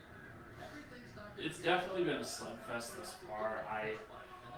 It's been a really physical game, and the Chiefs just need to answer back with a bunch of their own. They really do. The physicality has been lacking on the part of the Chiefs. And not that I want to fight or anything, but I just need to see somebody show some sort of spine against what's been a bully of a team. Are they holding? Are they holding on? Are they fighting? Are they, yeah, all that stuff. That's what this game has turned into here. I mean, it's definitely turned into a street fight, and the Chiefs just need to answer back with a score or something. And a nice little run there by Smith-Schuster. That'll get the first down. Solid little play there. Catch by Juju. Love the concept. I really do. What do you do? And just kind of quick plays here and shoot. Let's go to this guy for a little while. But Go ahead. You guys go ahead. we'll be talking more KU basketball and fantasy during the commercial break. But good game there by Smith-Schuster. Solid catch over the middle. They just need that or that. I think just quick passes, because it seems like the Titans aren't keeping up with it, with the fast pace. But they are getting physical, and if you give them a chance to get their feet set, yeah, they're going to continue to bully you, like they have been all game. His name is David Long, not Harold Long. Might be a part of, but Harold Landry, David Long, combined the two. This team has 3 or 4 safeties, arguably 5, that can really contribute. So we got a 2nd and 8 here. Who's been on IR since the opener. He's close to coming back. Mahomes has time here. Throws it away. Coverage downfield and Dylan Cole's pressure finally forced Mahomes. 3rd and 8 here. You're in field goal range. I'm not sure if you take the field goal here, though. I mean, that missed extra point is a little bit discouraging.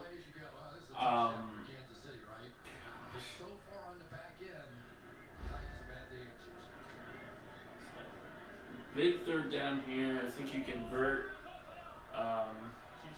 You keep going. Otherwise, kicking a field goal is an option.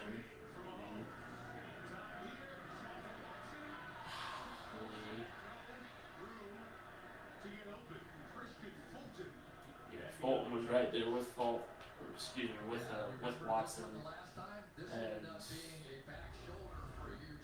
unfortunately wasn't able to get there this time. There may have been a hold that 2-6 got away with. He kind of got a hold of the jersey, but no excuse there. Going to be a field goal for Butker here. Let's see if he can redeem himself in this extra point. And it's going to shank wide right. Golly.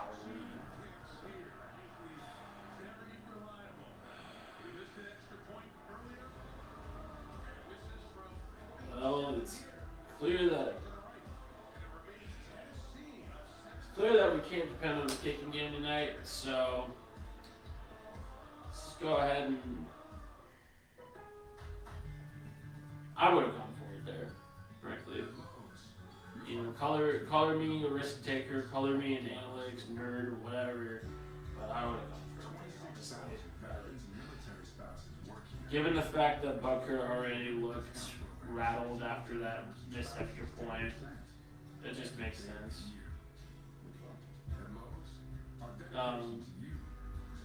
You know, going back to KU football, or actually, honestly, I've talked enough about KU basketball. If you want to know my opinions on, if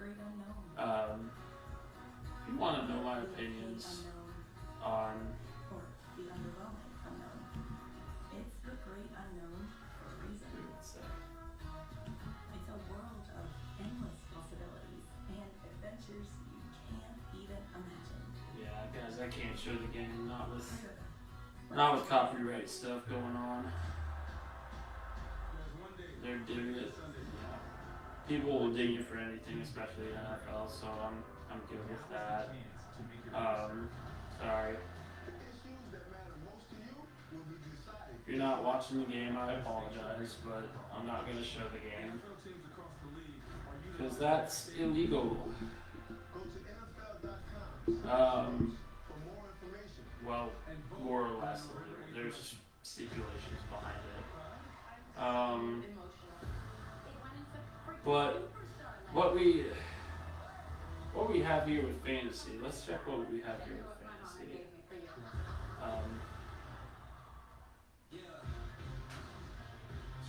My toes messed with them.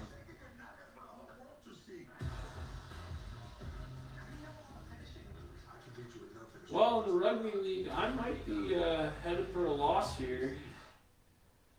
Just one in my family league though, so that's good. Solid there. See what we got going on in terms of the Burn KC league.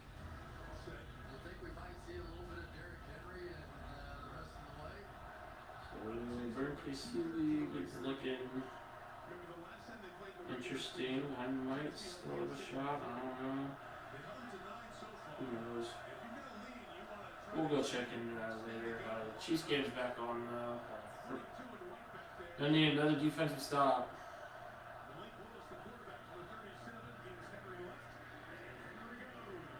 And Henry gets another good game there. Gonna be a flag though. Probably a hold. Yep. We'll take that. Good hold there.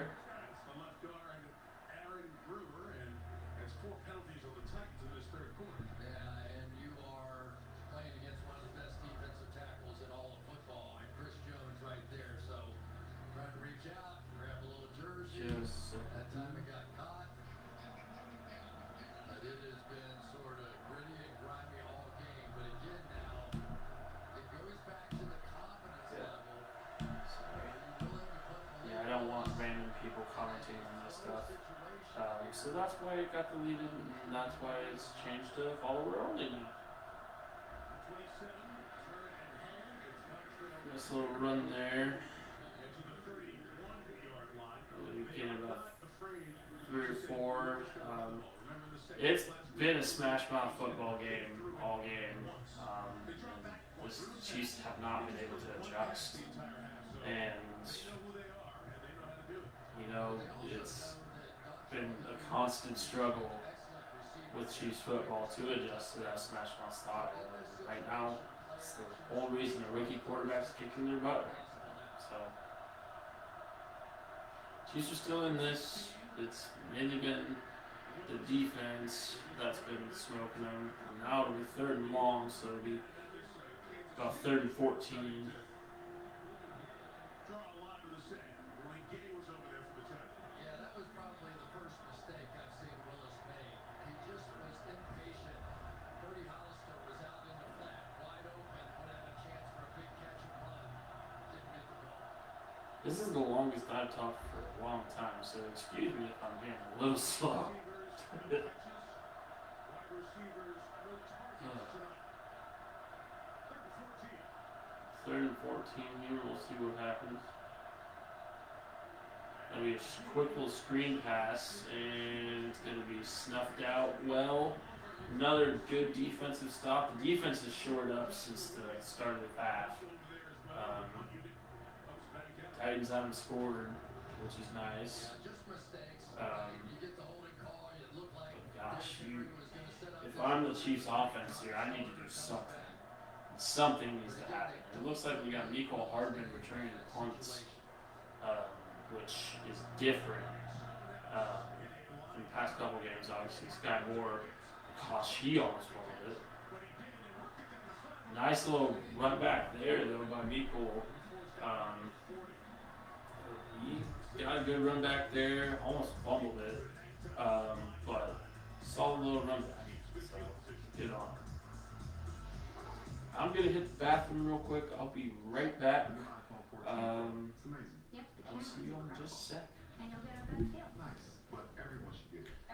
For those that just joined, I'm about to hit the bathroom, so be right back. Stay tuned. My work here is done. Everyone gets the best deal on every iPhone. Best one yet. Everyone gets 18 best deals on every iPhone, including up to $800 off iPhone 13 Pro. Are you coming for my job?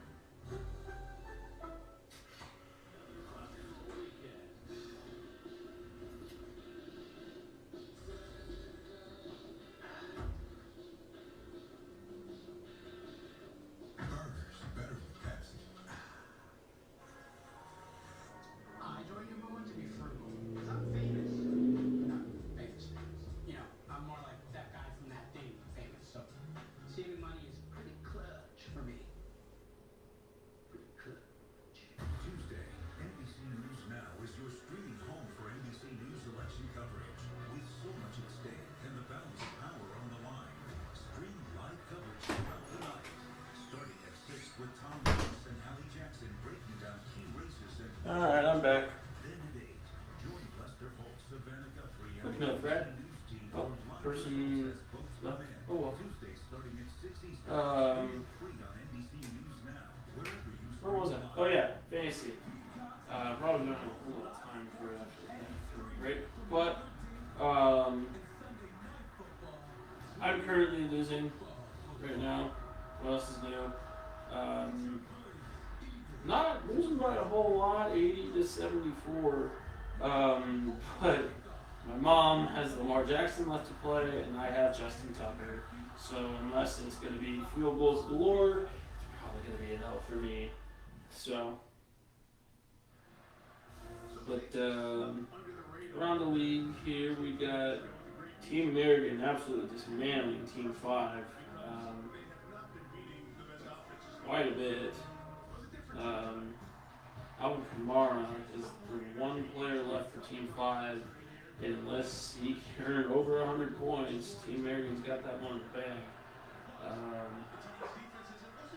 Back to the game. 1st and 10 from about 40. Patrick Mahomes running around, stepping up. He finds Kelsey for the first time since really the first quarter. Obviously, he had that fumble. He had one catch during the second half, or excuse me, the second quarter.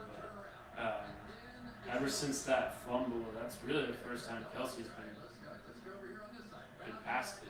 So. When they start getting into that stuff, sidearm stuff, that's when the Chiefs start rolling. Screen pass to Kelsey. Got 7 catches now. It's not going to go for much. They've been shutting him down all night, and frankly, it's been not great. But hopefully, for the sake of my rugby fantasy team, at least, he can put up a touchdown, and Marcus Valdes-Scantling can also put up some yardage, which he has been nowhere to be found all game. Like I said, I feel like you at some point need to blow the roof off and find MVS, and jeez, Mahomes gets slammed down by his neck. I'm surprised there's no penalty there.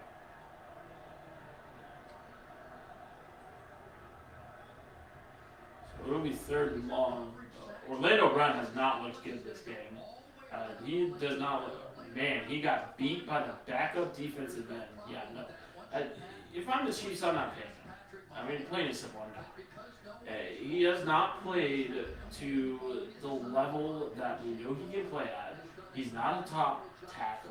He doesn't need to be paid top tackle money. So why is he asking for a pay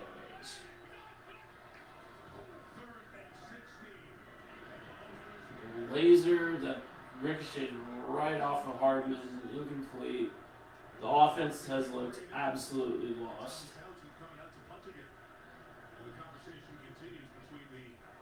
Goodness gracious. This has been a really bad showing offensively.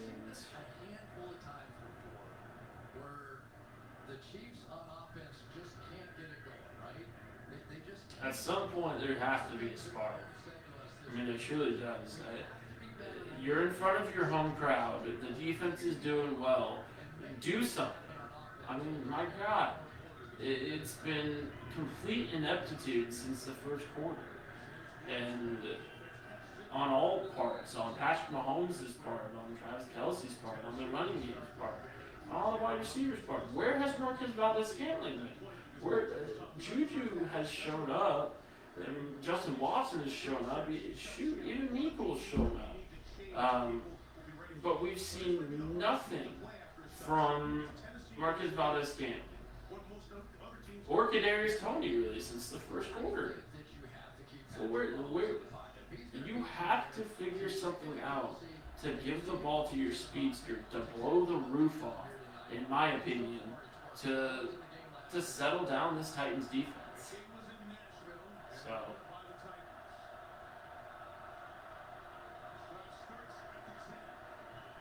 and again, it's easier said than done, but shoot, defense has at least done a better job of containing the run. So that will be the end of the third.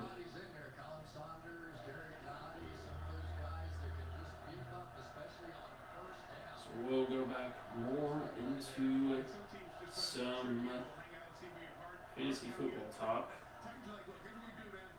We're just playing ball. We're going to go to the sideline. We'll see you on the other end for the 4th quarter. We'll get some water here. Wow.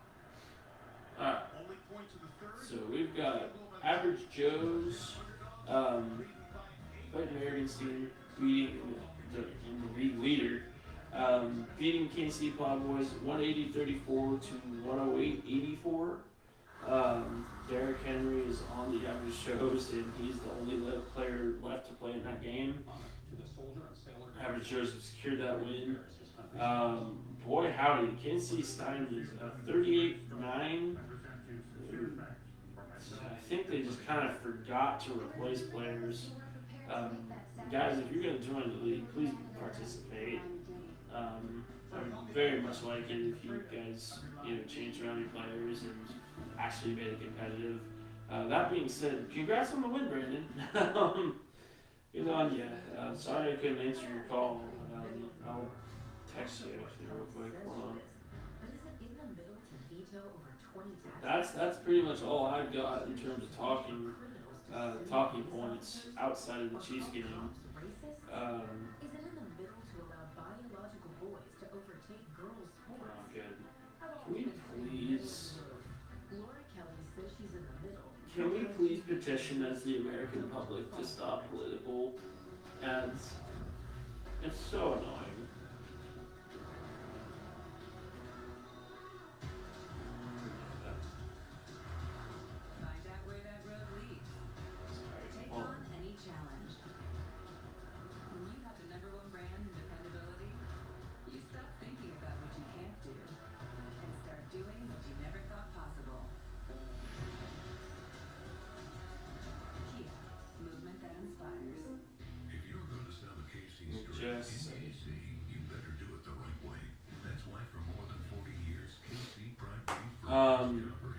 Yeah, pretty much.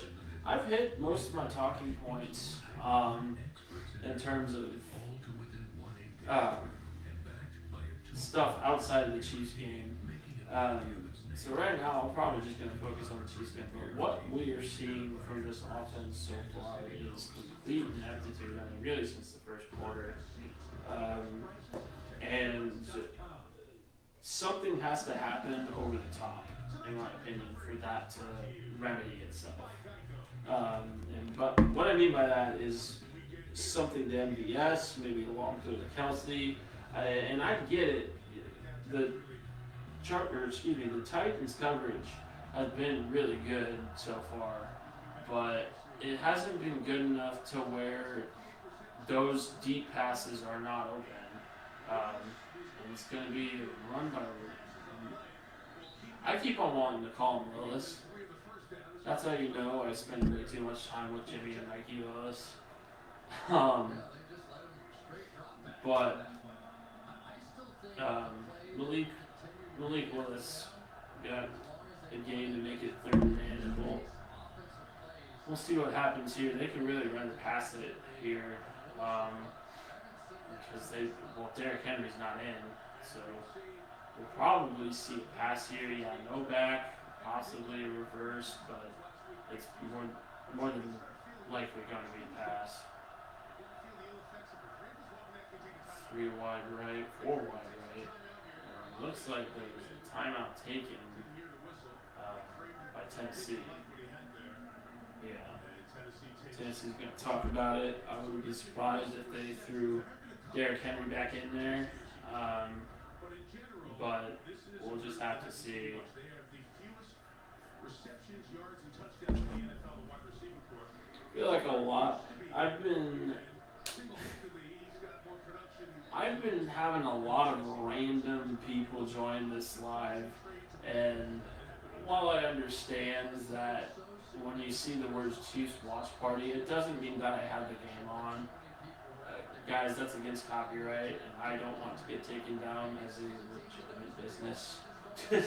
Well, legitimate enough business. It's going to be no flag there. Good coverage by Trent McDuffie. He didn't get his head turned around, so I'm surprised there wasn't a flag there. Solid coverage. But another 3 and out for the Chiefs defense. Okay, he got his head turned around. That's good coverage. Yeah, good coverage by McDuffie, who's back this week after being. Mike Rebel's not happy about it, but he got his head turned around. He's facing the ball, playing the ball. I'm not surprised that we were really missing McDuffie. He's a good corner, and injuries aside, we survived without him, but we're better with him on it. Nico Harden with a decent enough return. Here's a flag. Closer to the line of scrimmage. Didn't happen during the return. Didn't happen during the return, perhaps. The long punch. Then what could have happened? By Stonehouse. Bring the kick. Holding on us. Never mind. Awesome. The AFC Special Teams Player of the Month, the punter Stonehouse, having an imprint on this tight game. All right. Well, the Chiefs obviously have to score here to get some momentum going. I mean, this is a must-score down. I get it. You'll probably have more chances, especially if the defense keeps playing the way they're playing. But in my opinion, you have to score here in order to get the momentum going, and get the momentum back on your side, and get the home crowd back into it. The Chiefs' offense has just looked absolutely lost. And again, there needs to be some sort of big play to happen in order to just get something going.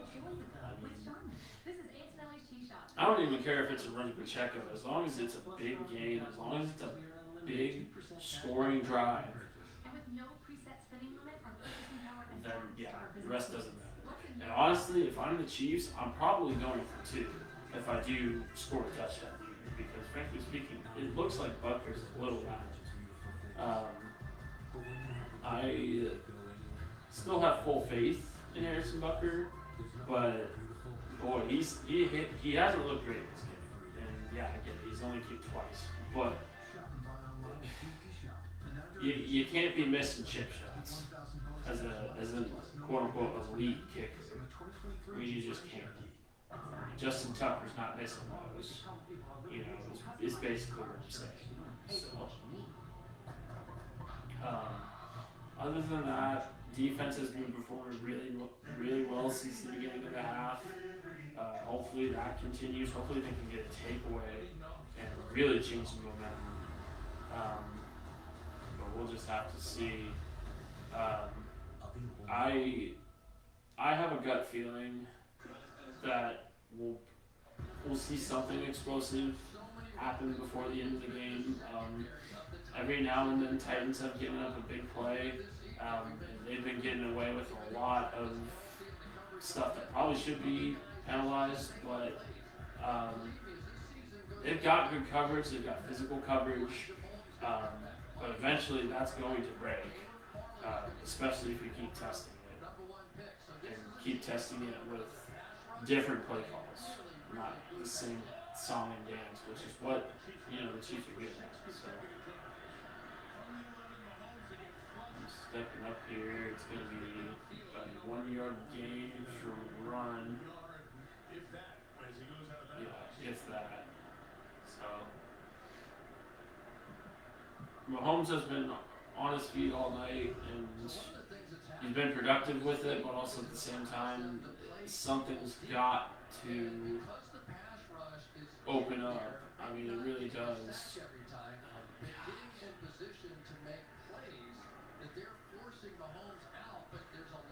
I don't know if you had.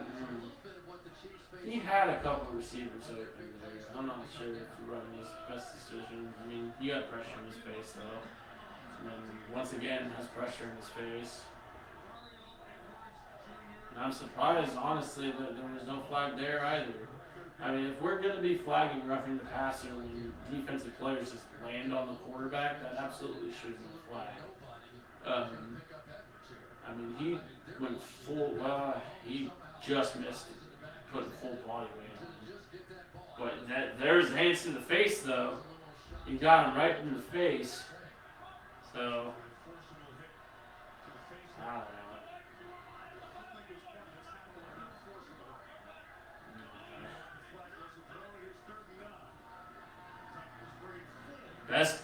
Best. What was that?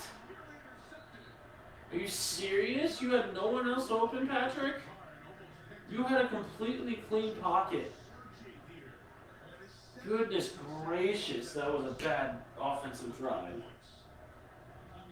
you can argue it was the right decision, but for the Pets, there were 2 safeties back there and not just one. And Lonnie Johnson just missed a wide open interception if he could have gotten that other hand up. And he is. It's been real bad offensively. Johnson, in addition to his work as a corner, Something has to turn around soon. Team's gunners Josh Thompson is out of the lineup. This Tennessee Titans team plays a physical brand of football, but they also suffer a lot of injuries. And Chris, it's incumbent upon John Robinson, the executive vice president and general manager of this team, to constantly have the practice squad and that roster ready with guys to fill. And that's a little bit of what you were talking about. Look, let's be honest. He just misses that. This is not a well-known team. That was a bad throw. I mean, when everybody's on TV in the morning screaming about headlines, it's the Cowboys or the Packers or other teams. They never talk about the Titans. Yeah, and they were the number 1 seed in the AFC last year, right? But one thing that they do They were the number 1 seed in the AFC last year? a lot of different people in a lot of different positions. That doesn't sound right. Elijah Molden Someone was fact their check that. SWAT guy a season ago. Now they've been grooming Amani Hooker to be that guy. Roger McCreary, the rookie, has played in there. And I think Roger McCreary... We still got a full quarter to play, but that's a bad miss by our offense. I mean, something had to happen there, in my opinion, at least. And nothing to it. I mean, it's been real bad offensively.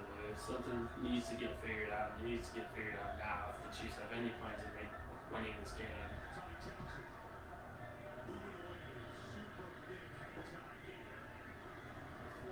Good tackle there. Good job, Marcus Kent.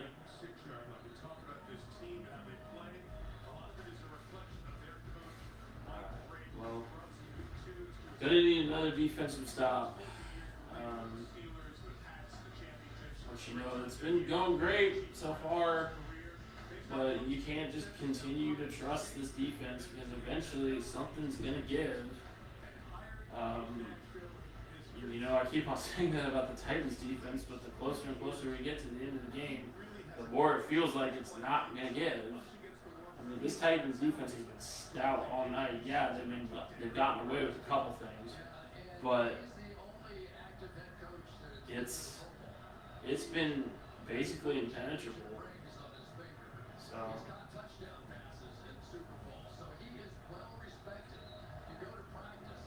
see what the defense does here. Takeaway would be huge. So fumble or interception. But it looks like they're probably going to keep it on the ground for the rest of the night. If I'm the Titans, that's exactly what they're doing until further notice. Or just tackle their evolution all.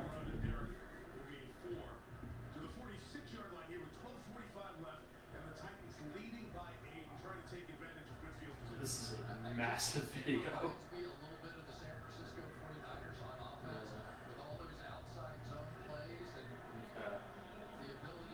And you got to keep them out of field goal range here, because I mean, if they keep a field goal, it's gonna turn into obviously it's a two-possession game at that point, but it's gonna look even harder to come back, and that's not what you want right there. First down carry. It's really been a frustrating game to watch so far, so I'm not surprised that there's not that many viewers with this.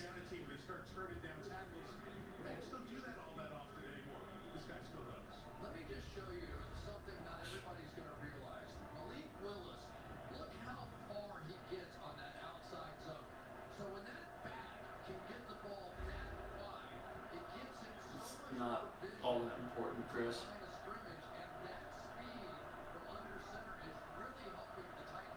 Have to have a takeaway here. I don't think the Titans are going to be passing it, but that's a good stuff. Good job, Willie.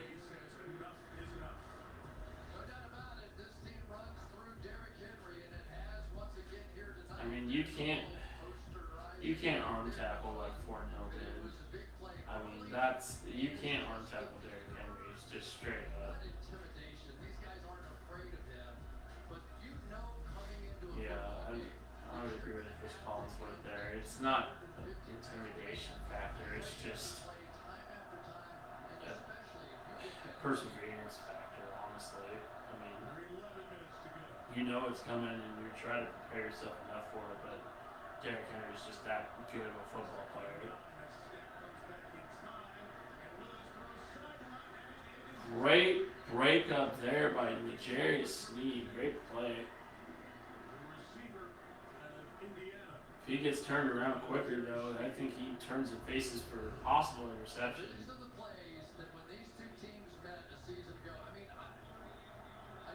He got beat speed-wise, but he got his hands up there, which good coverage.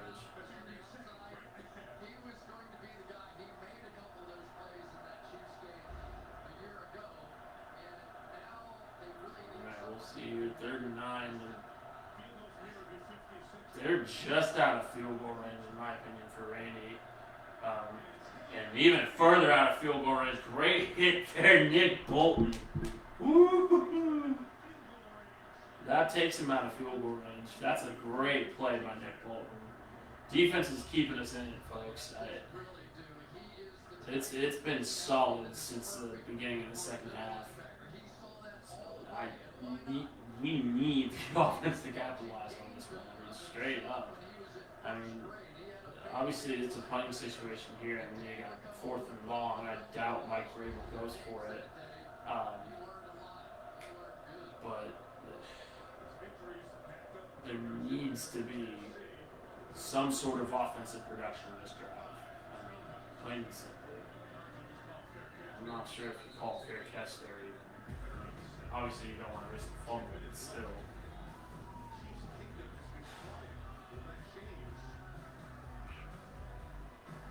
I mean, shoot, we're lucky we're down 8. Honestly, I mean it's kind of it's both encouraging for the defense and extremely discouraging for the offense. For us to still be in this game, for us to still have a shot at winning this, but there needs to be offensive production. If there needs to be offensive production this past drive, there absolutely needs to be offensive production this drive. You get a quick 3 and out, you gotta be energized, you gotta be hyped, and you gotta make sure that you have that you have that you have an answer.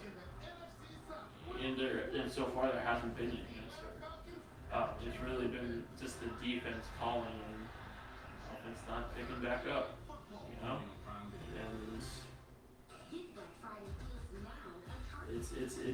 it's at some point the Titans defense is going to break, I hope. They've shown cracks, they've shown that they can be driven downfield, but not recently. I don't know what needs to change play calling wise, or if something needs to change in regards to offensive line.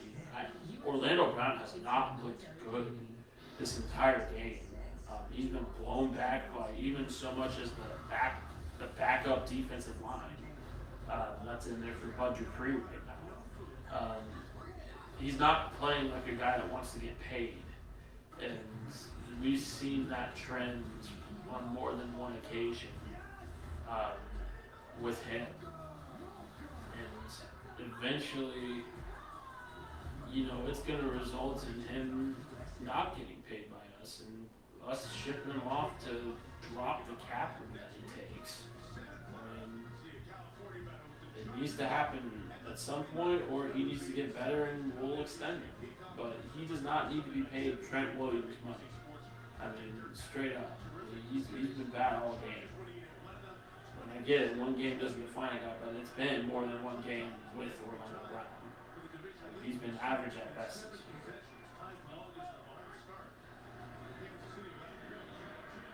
It's a nice little game there. I expect more of those to open up the larger passing game. Nice little mid-range game there by Juju Smith-Schuster, quick pass. I'm needing more quick passes, and honestly, this is a situation, I get it, he doesn't know the playbook all that well, but you got to get it to Tony or MVS. You got to open up the deep pass, because frankly speaking, you're running out of time. Cute little reverse there that goes for a little bit. Solid enough. We're still jawing back and forth. It's been a physical, talkative game. Been real chippy all game. And when it comes to that, advantage Titans, honestly, because again, the Chiefs are a lot about finesse and not a whole lot about smash mouth football. And the Titans are all about smash mouth football. That's why they fly under the radar, is because they're not making the big plays. They're making you pay for trying big plays. Clean pocket there from Mahomes, gets a good pass in there. Now the offense is driving. So we got to continue this. Nice little pass to Noah Gray there. These little dink and dunk passes, they'll work until the Titans start to condense. And that's when you go over the top. Honestly, you could go over the top with Kelsey, Juju, MVS, or if you want to throw in Tony there, throw in Tony. And we really haven't seen this game called since the beginning of the first, and I get that. Like, we're in a tight game, so throwing out a new guy is questionable. But he's shown that he can be a deep threat, so I wouldn't be surprised if that's not what you want. But yeah, just a deep threat that, yeah, he may not know he may not know the playbook all that well, but he's still a fast guy that can run routes and can make you pay if he gets open. But stuff like that, the little 5 yard, and you don't even end up catching it, is not what you want, and not what you need, and completely unnecessary and uncalled for. So fix it. Mahomes is sacked again. It's the guards. It's the guards in Orlando Brown that have just not done their job to. I mean, that inside has been open all night long. And they're pointing at Andrew Wiley. I have no idea why. It's Trey Smith that completely got lost. And yeah, Wiley got beat too, but I mean, the whole reason that play happened was because of the inside collapse. Mahomes dropping way back. He's going to step up, and he's probably going to run. He might get the first down, though. He's got more. Oh, what a play. Well done, Patrick. That's what needs to happen. Big plays from your big players. You can't do it. You can't let this guy get outside your edge. And they've been letting him run all game. And yeah, you're getting deep into the fourth quarter, but if you see a lane, you take it. And that's exactly what Patrick Mahomes did, and he got it first down. So I'm not complaining. Looks like they're showing blitz again. That's not what you want. What is the...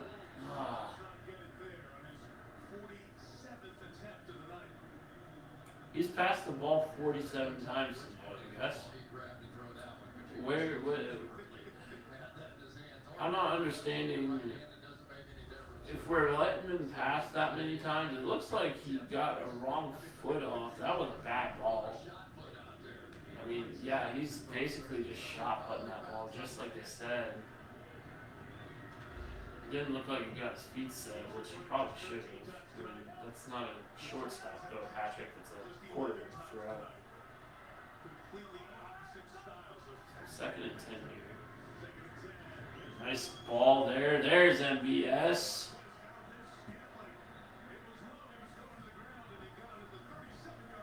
Finally, we see something from him. It's a great catch. Really good catch. Picked it basically right up off the ground.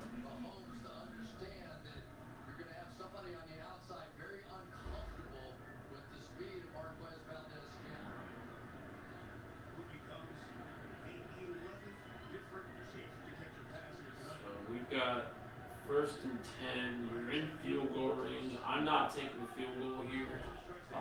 You just don't have enough time, in my opinion. Yeah, we've been having some quick 3 and outs for the defense, but you can't trust that for that long, especially with how the Titans have been moving the ball on drives that they have been moving the ball. But yeah, in my opinion, you score a touchdown here and you go for 2. I mean, nothing for nothing. I still trust Butker, but I mean, when you're down by 8 with not a ton of time, I would rather go in with a tie than going down and have to trust your defense that much. Just sorry, we're motioning in the background. Under 5 to go though. Gotta keep driving. I mean, plain and simple, you're doing well so far. And I don't know where this was, a quarter ago, but I'm liking it right now. Just gotta keep the momentum going. That's not how you keep the momentum going. Why is McKinnon out there running that ball?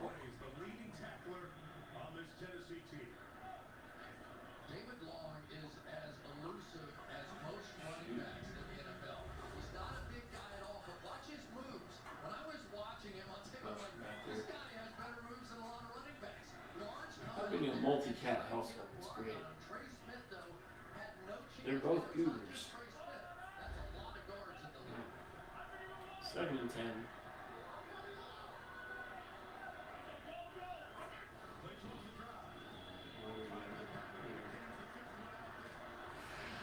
Another just bad play. Why are we running the screen pass there? I mean, you got a yard, I guess. Boy, they had a walk-in touchdown to McCole Hardman on that. Right up here going across. Now they're going to point out the wide open guy. Oh, Patrick, what are you doing? You're looking right at him.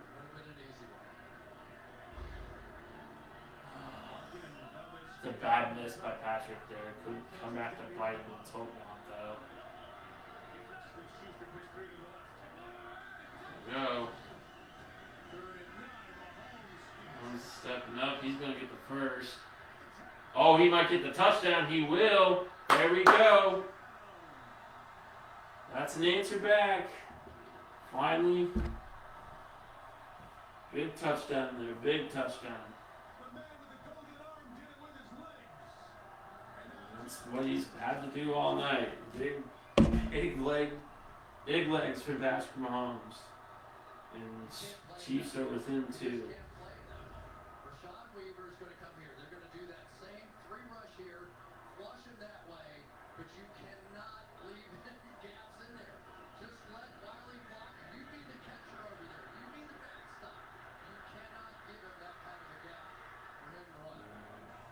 Well,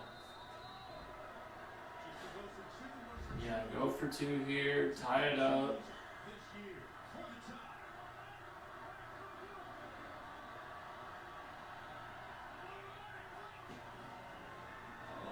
Oh.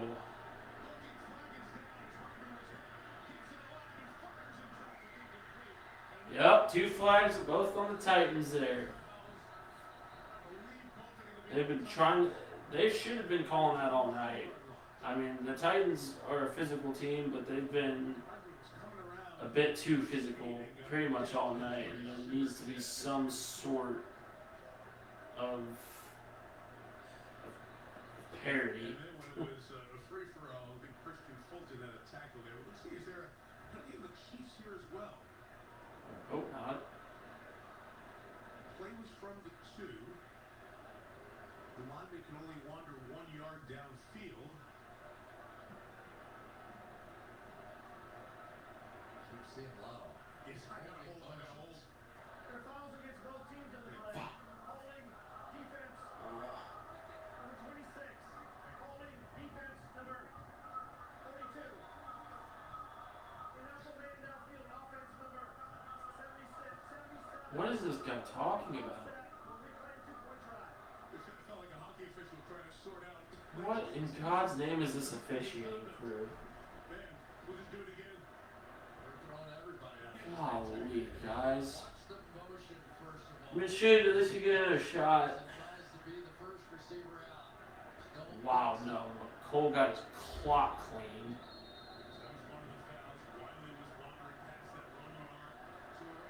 Well, right back at it. See what happens here, huh?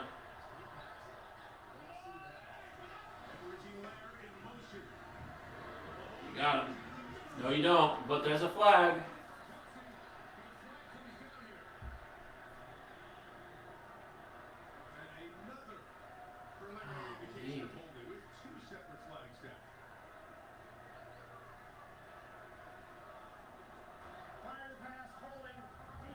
Okay. Another 3rd try. Here we go. Defensive hold. Golly. Yeah. Kelsey retaliates by throwing his helmet into the first row. That could have been hands to the face on Kelsey too. I'm not gonna lie. And Kalu has a rightful conversation for where's the offensive pass interference, the hands up on the head here. But both are wrestling there. The initial one was Yeah, it was equal hand fighting, so. Attempt number 3.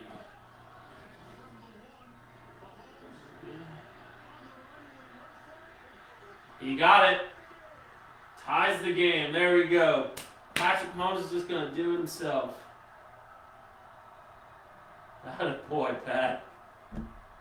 Alright, so tie game. What do we do from here? 0-0. He's one of a kind, he really is. We've seen him beat so many teams with his arm and on This has been a very stressful game, a very frustrating game, but that was much needed. You tie it up with less than 3 left. You gotta get a defensive stop here. Give your offense another chance. We can come out of this game with a win somehow. I mean, it has been an absolute dogfight, and that's exactly how the Titans wanted it. But I think they underestimated the toughness of Patrick Mahomes and the resolve of this offense. Again, eventually they were going to break. And I thought it was going to be in the air, but Patrick Mahomes' legs have been the key. So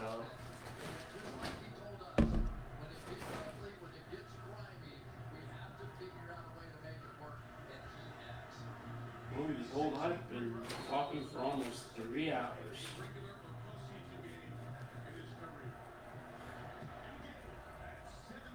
Matt Verden. He's going to bring it out from 3 deep, and there's Deion Sanders again. And Marcus Kemp. God, seriously, that's why Dave Tobe picked those guys to play, man. I mean, Dave Tobe loves Marcus Kemp, and looks like he's starting to love Deion Bush. All right, y'all, crunch time. This is where the defensive stops matter. I mean, they've always mattered, but this is where they matter the most.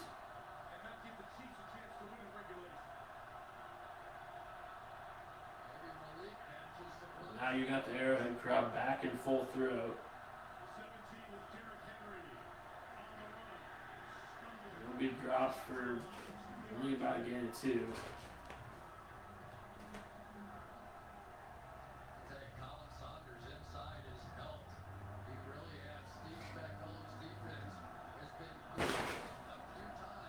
You hear commercials, my cats.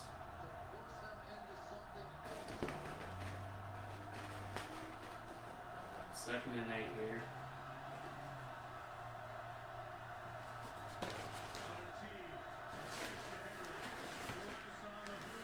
Fake, he's just going to throw it away. Big 3rd down here. Huge 3rd down here. If you can get a stop, big 3 and out here. If you can get it. Bring the ball back to your offense with momentum. Your chance to win it.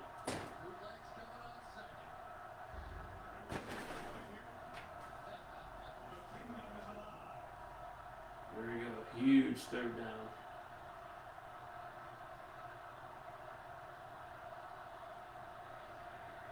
We might see a sack here. We do. Carlos Dunlap coming through, baby. That's exactly what you needed there. Great stop by the defense. And the 2-minute warning. Chiefs might just BS their way to a win here. Woo, boy, it's been an ugly game. But it's been great spending it all with y'all.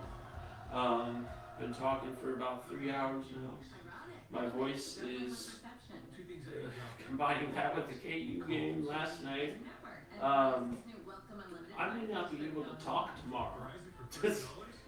But it's all work for you guys. Much appreciated for each and every one of you for coming in and tuning in and giving your nice little opinions there, except for the guy that asked for me to stream the game itself. Go away. Thank you. Yeah, we're going on 3 hours of talking. So, shoot.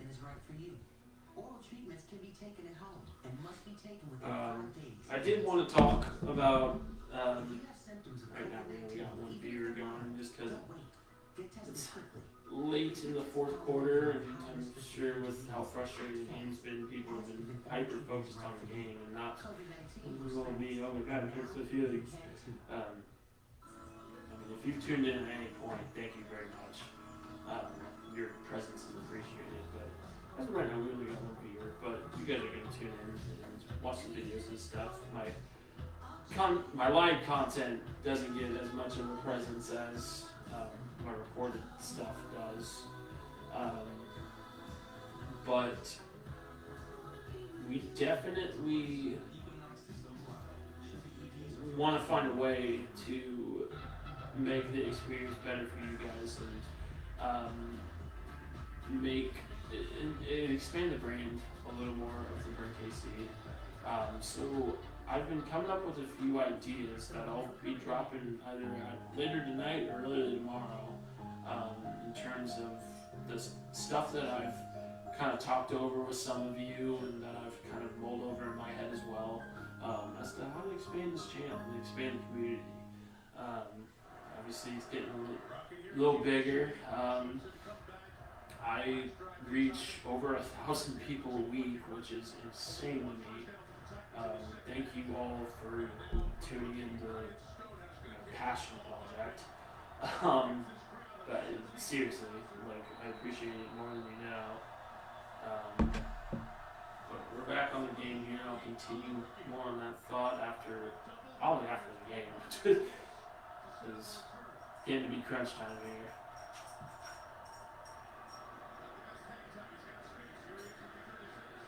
We got Nicole Hardman, who's not going to find a gap, get down to the 40, and he might be hurt too. Of course, they're going into a sponsored segment. I say Andrew Wiley, he's been under pressure all night long tonight, held up on that huge play in which Mahomes... I agree. Andrew Wiley's been good tonight.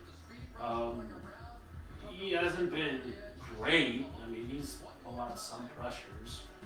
He's been fighting for his life, really. But he's been holding up. I mean, compared to Orlando Brown, he's been holding up. So, good on him. He's proven why he's starting.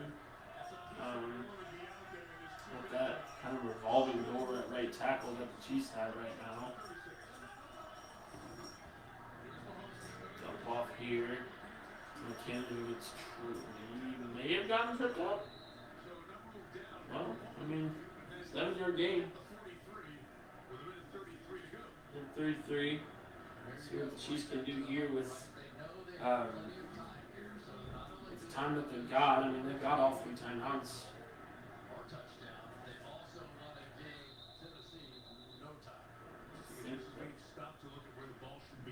Yeah, it's going to be stopped for a measure. Shoot. So they're going to bring it back a couple yards because apparently he was down like 2 or 3 yards before. I mean, was he touched? It doesn't matter at this point. Well, he gets out.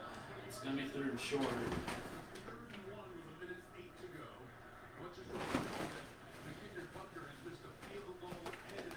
Yeah.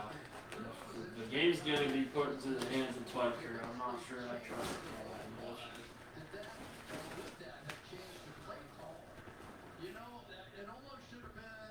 Shoot. I didn't think about that. We'll see. Extra lineman, so it might be one here. Will be. It's going to be Michael Burton who's going to get stopped short. What the hell was that?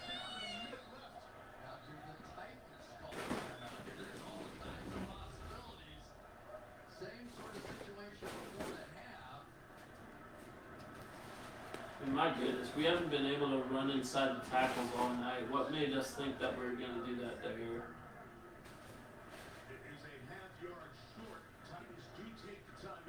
If I'm the Chiefs, I'm going for it still, but don't run the damn clock. Don't run it.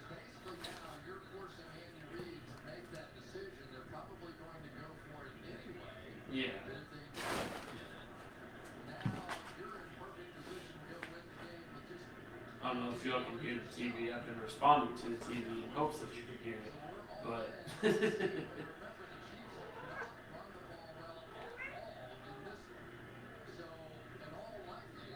my cats are fighting. Big old fourth down here. Let's see what we got here. It's looking like a sneak, which I don't love because, again, our offensive line's been bullied all night. But we're going to get the first by a half yard. Attaboy, Clyde. 57 seconds now. Yeah, I'm going to call timeout there. If I'm the Chiefs, that's not what I want. But, I mean, shoot, we get the first. But, like, the events leading up to it, it's not what I want.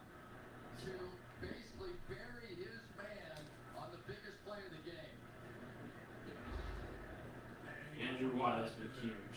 He just made a real big block there. It's funny, what's the night been in terms of the thematic, the physical nature of the Tennessee Titans, and the Chiefs had to be physical for that 1 yard to keep their hopes alive here in regulation. That was all in, and I think Mike Vrabel was telling you that I'll take that shot. 4th and 1, with the way our run defense has been playing, I'll take my shot right there. Keep Derrick Henry on the bench. He probably wouldn't be utilized in this situation if we were to score quick here, but still. Oh! That's a terrible miss there, man. You have to hit him. Talk about somebody having a night. Watch this move here by Mario Edwards on the outside. Through Orlando Brown. He's been dominating Orlando Brown, and it's just been absolutely embarrassing. Like, there comes a point. God, he's. Oh, I just missed him. Alright. Where we go now?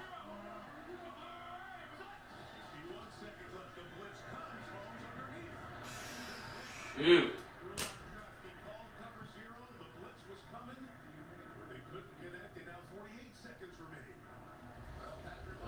If I'm the Chiefs here, I run a middle slant down the middle. I mean, in that case, it kind of looked like that's what they were going for, but it just wasn't there. And here, that middle of the field is still wide open. Like, they're probably covering the edges so the clock can't stop.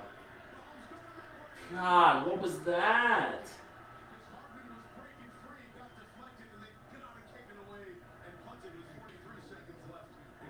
The pressure was there. Just give them credit. The pressure was there. And the coverage was there. Watch Patrick Mahomes here. You just got to look for the first down. Just be a little bit more patient. Let him get turned around. It got tipped. And still. Again, if you're a little bit more patient, you can fit that ball in there, Patrick.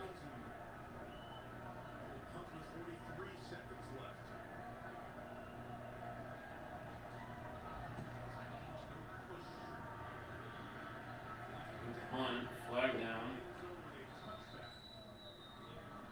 Flag is down by the punter. There's going to be a holding call coming up here. Now with 35 seconds remaining. This is accepted penalty number 17 on the night. Holding kicking team number 41. 10-yard penalty. Holding on James Winchester, which doesn't help.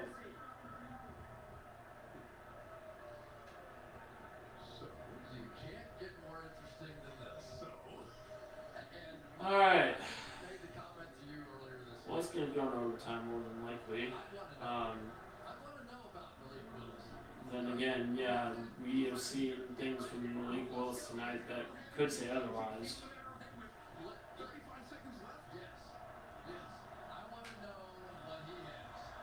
Let's just see what goes on here, folks. I mean, it's going to be down to the wire. Is Malik Willis going to try something here?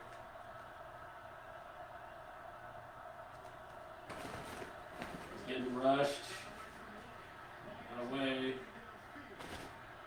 Gonna have to throw it away. Good coverage. Solid coverage there. 26 seconds left. We'll probably be going to overtime. Barring an absolute miracle on either side of the ball.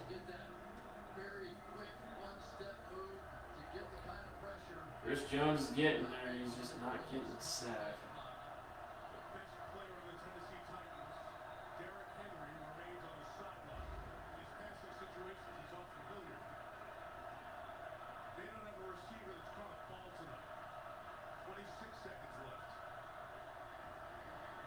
Sack there, not quite.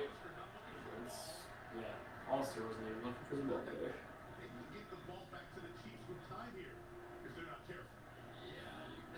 Could we see another 13 seconds situation? That'd be pretty cool. We'll see. The defense has been stellar throughout, really. But definitely in this second quarter.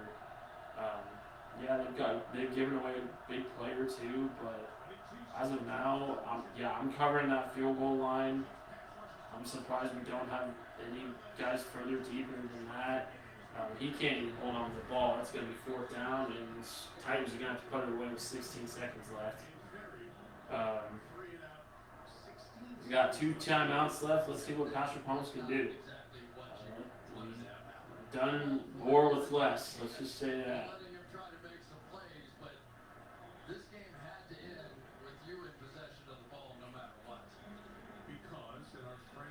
See a lot of people tuning in right back out. I'm assuming you're looking for the game. You're not going to find it here. That's illegal. This is merely just a watch party for the people that actually have it on for completely legal purposes. Good blocked.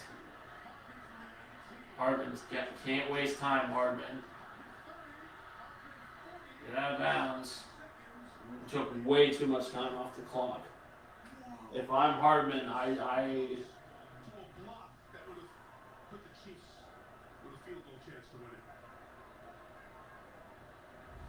now, if you're the Chief, do you take a shot? God, Cochran almost had a block. That, oh man, just missed it.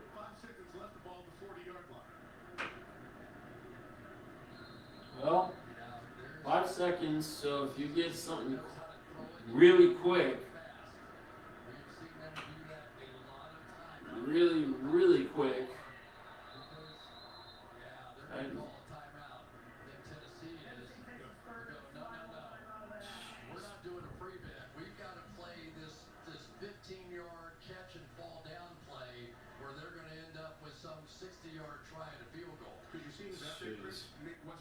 the wide receiver, who has barely touched the ball tonight as a receiver, he's out there as a safety. Trust, this is not a Hail Mary play. You're not defending the Hail Mary. This You're is defending a play that's very close. If I'm the Chiefs here, yeah, you do take a shot, but don't take anything risky.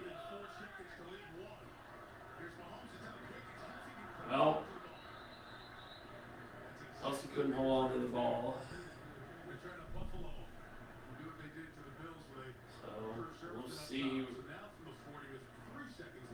We'll just have to see what happens here. Shoot.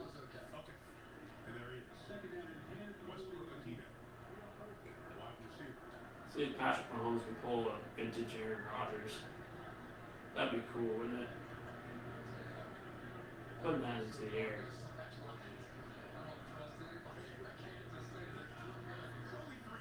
3 seconds.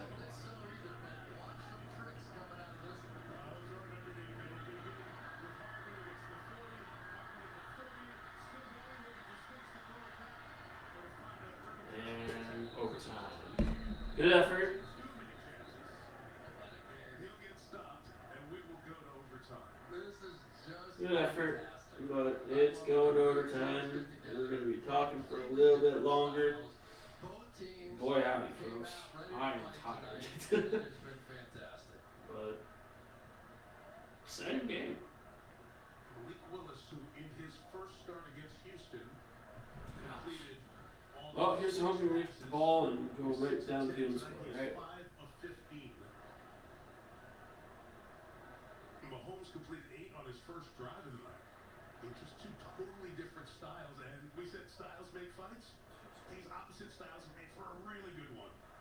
I almost feel like Tennessee has to win this toss. Coin toss. Here we go. Touchdown, or we have a defensive score. We're both going to get 2 timeouts, and all replays will be handled upstairs, okay? Good? Okay, good. The point again, the sheer side is heads, the 2 side is tails. NFL sheer was heads, the T is tails. Tennessee, it is your choice. Tails, that was the problem. It is heads. Got the coin toss. That's good. Jones showing who he is. Yeah, that Travis Kelce helmet toss is about the summary of tonight's game, at least offensively. I mean, it has been an absolute dogfight, and it's really just the story of it, whose defense breaks first. Us receiving the ball is huge. Here's to hoping we can drive down the field, score, and just get out of here with a win.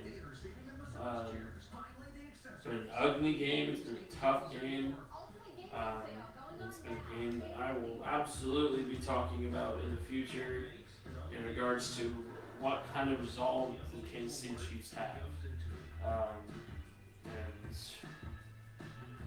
you know, when you're in dogfights like this, when you're in tough, tenacious, physical games like this, what matters is exploiting.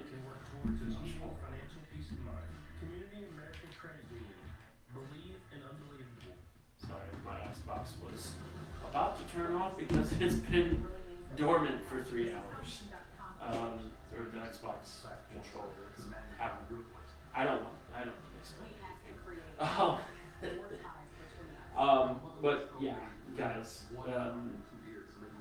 it's whenever you're in dogfight games like this, what matters is what team breaks first and what team. Yes, that says die first. That's the local news says. My God, what impeccable timing for a local news ad to come on and talk about never saying die. Well, it's kind of the same case here.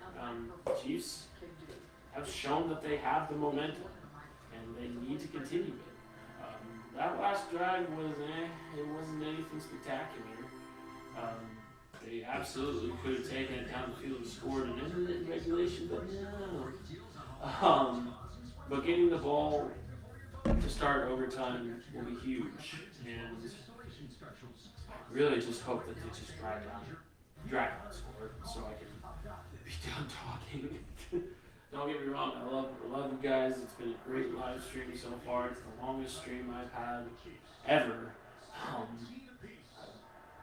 really haven't had that long of a career in streaming and blogging and all that, but longest one so far. Pretty impressive.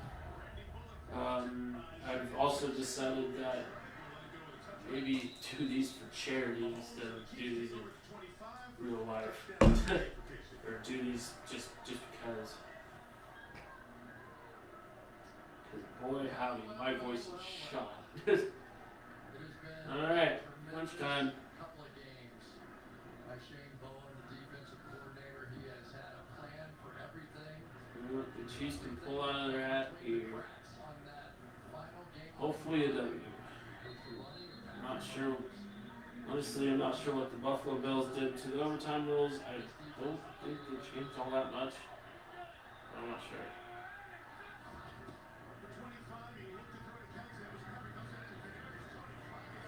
Tony's got a flag now. It might be a hold. He's got the catch as of right now. Bring it back. Bring it back. Ineligible man downfield, offense number 77. Wiley. 10-yard penalty, replay first down. Ineligible downfield. On that one. Communication off there. I'll be picking on my man Andrew Wiley. I put him in the Hall of Fame here tonight. They're all downfield. And it's one of the things for Patrick Mahomes. And Guys, it's pass pro. You gotta stay back. those quick screens, you either throw it or you throw it away. There's no going back. It's fine. Because the line will be done. First and 15. We'll dump off to Travis Kelce, who makes the catch at least. Has been involved a lot tonight. He's got These dump off passes are not what you want if you're the Chiefs. He's sort of the Matt Milano of this team. You know, we were talking about him with Buffalo Bills. It just isn't. And he's really good in coverage and knows how to play downhill. I'm keeping an eye on fantasy. He has had a lot to do with Kelce tonight, too. Second and 11. Second and more manageable at least.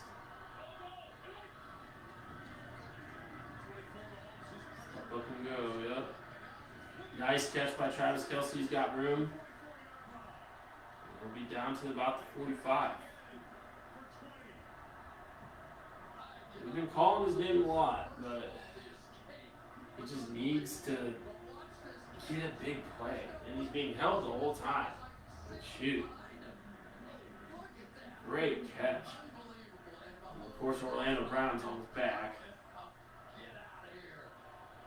He's not playing like he wants to get paid. Rush shutdowns though, going to run the football. McKinnon, who gets a cool about 4 yards. So, I think every time Kansas City runs the ball, Mike Vrabel is thinking about sending them a thing. I'll take that all day.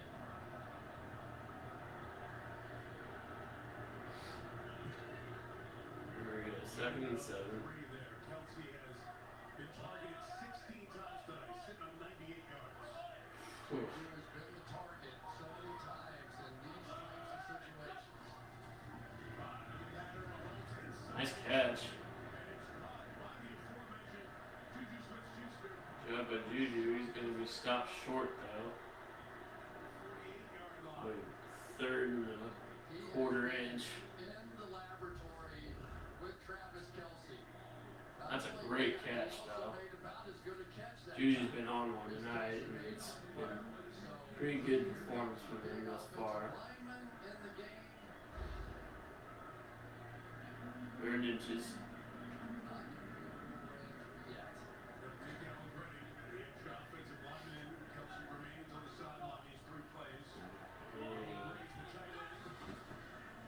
Take the run. A little bit too far.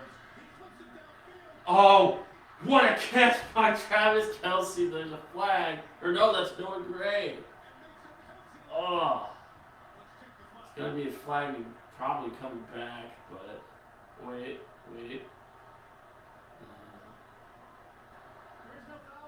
No foul. Beautiful. Nice catch by Travis Kelce there, and it puts him in field goal range. I want a touchdown though. I want this game to be over.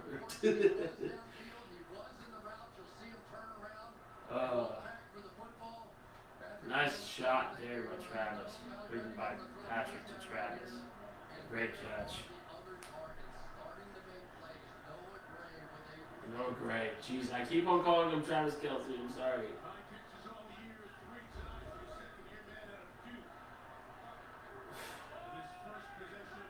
I'm sorry, no Gray. If you ever watch this. There's another play by Kelce though. Got the momentum. Keep it going.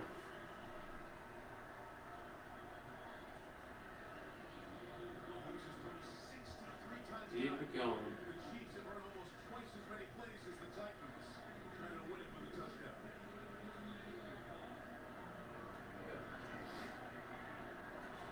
Go ahead and win this, boys. Anytime now. I'm Chiefs here, I'm running a no slant with MVS or Juju. Or a run that's not going to do anything. See, I don't understand the Chiefs' offensive play calling. I really don't. Why would you run it there with all the momentum in the entire world?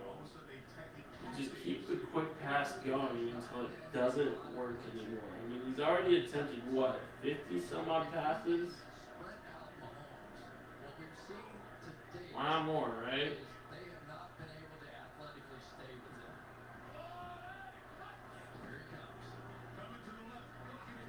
Oh!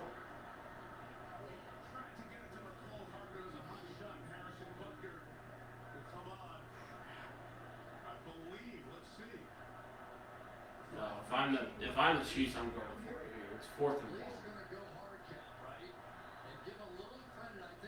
God, Nicole, how do you drop that?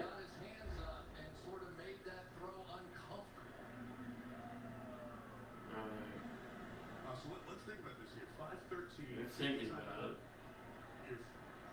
Look at a couple here, a yard and a half. It's a long yard for the first down. I mean, if you don't get it, you got to figure out what's the worst case scenario. You don't get it, so you leave the Tennessee down there. Tennessee has one first down in the second half. You think maybe I'm going to get the ball back? Bucker's staying ready. If I'm the Chiefs, I'm perfectly fine with kicking a field goal here. I trust my defense. But also at the same time, I want to see the Chiefs end this on a touchdown. And I think the Chiefs want to see this end on a touchdown for them. But we'll see. There might be a hard count here. We'll see. Could be a ball game here, folks. And they're going to get the first down at least.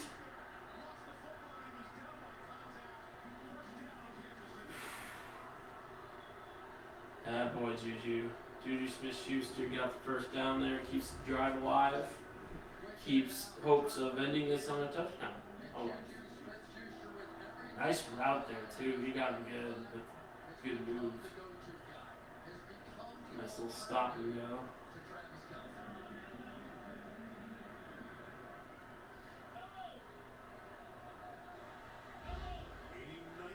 Alright.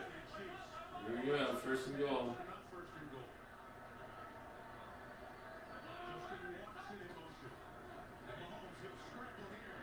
Just gotta escape and throw it away. It's fine. As long as he doesn't get sacked. Find something open though. Was in full pursuit. That was some move that time by Tier Tart. A nose tackle going against one of the best centers in all of football. An inside move and runs down Mahomes here. And that is no fluke. He's been doing that a lot. 4 hours of streaming. We're up to 3.5, folks. Doing great. Voice is totally fine even after going to the KU game last night.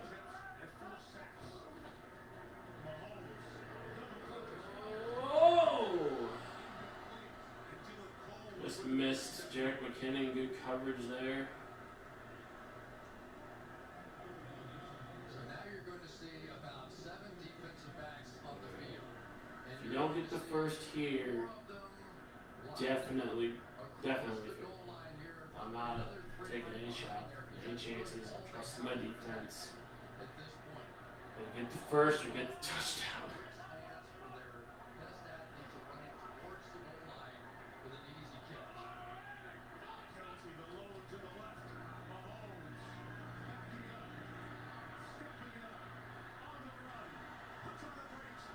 Damn! Got tipped at the line. Alright. Yep. Here comes Bucker.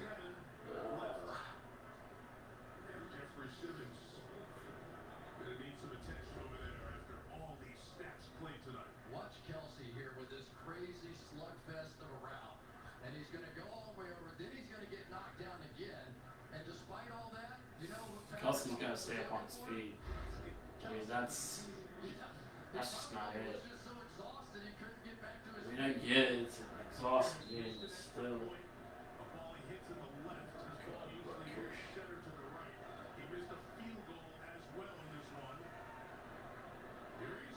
makes me incredibly nervous. Oh, God. Bucker made it. Now we gotta depend on the defense. And the game continues. Oh, I hate it. Hey, check this out. Alright, well. One last drive here for this game. I hope. Please. But thank you all for tuning in. I appreciate it. When it comes to the long we're thinking I promise to be a little bit more lively when it's not super duper late and when it's not me coming off of a KU game last night. My voice is absolutely shot. I'm gonna go get another drink and I'll be right back. Oh. We knew it wouldn't last forever, but that's what made it special. We'll be back tomorrow, right? Yeah, but it'll never be today again. I know you have great respect for this Tennessee defense, Chris. You earned even more watching them here tonight. No question about it. That guy right there, Jeffrey Simmons. The stream also sponsored by Perry. Of that defense, but he was so exhausted after that drive, he couldn't get on the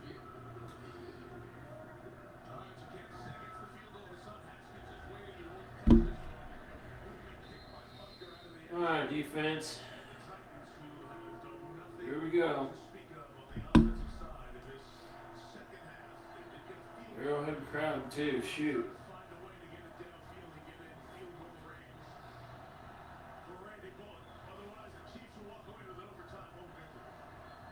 Let's hope so.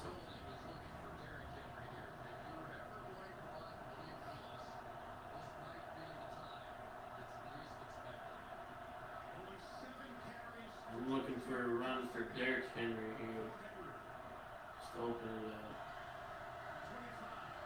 That's exactly what happened. He's going to get stopped for about a yard gain.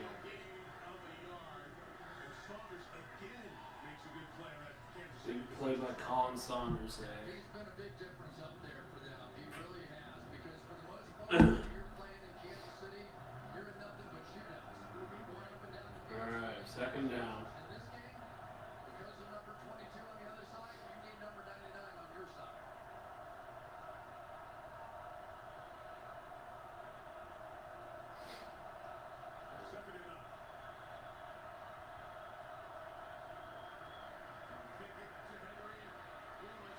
They might get the sack here. Oh, and it will! Great sack. That's huge. Colin Saunders has been a beast all night.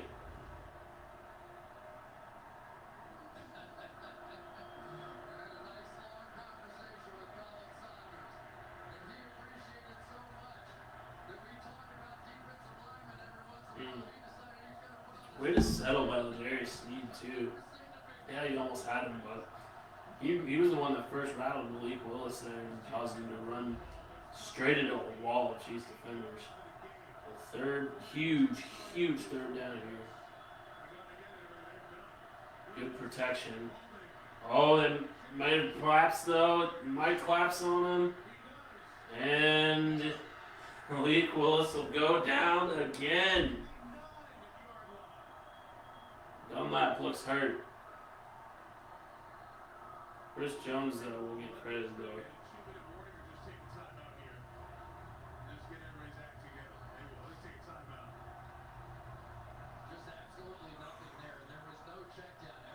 That crowd didn't need you. Defensive line, dude. That defensive line has been stellar tonight. I mean, seriously. They've been stellar all year. They just haven't been getting to the quarterback. But they've been getting to the quarterback tonight, and it's been huge. Now, maybe you take a shot to drill one in right on the other side of that linebacker. But they had it all locked down, and now you're sort of reduced to nothing but Hail Mary time here. Alright, here we go.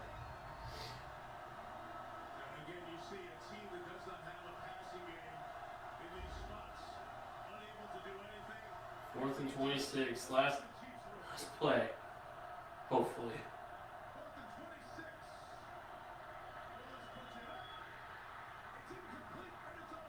Ball game. Kansas City comes out with a huge win. Oh my gosh. What a game. Golly.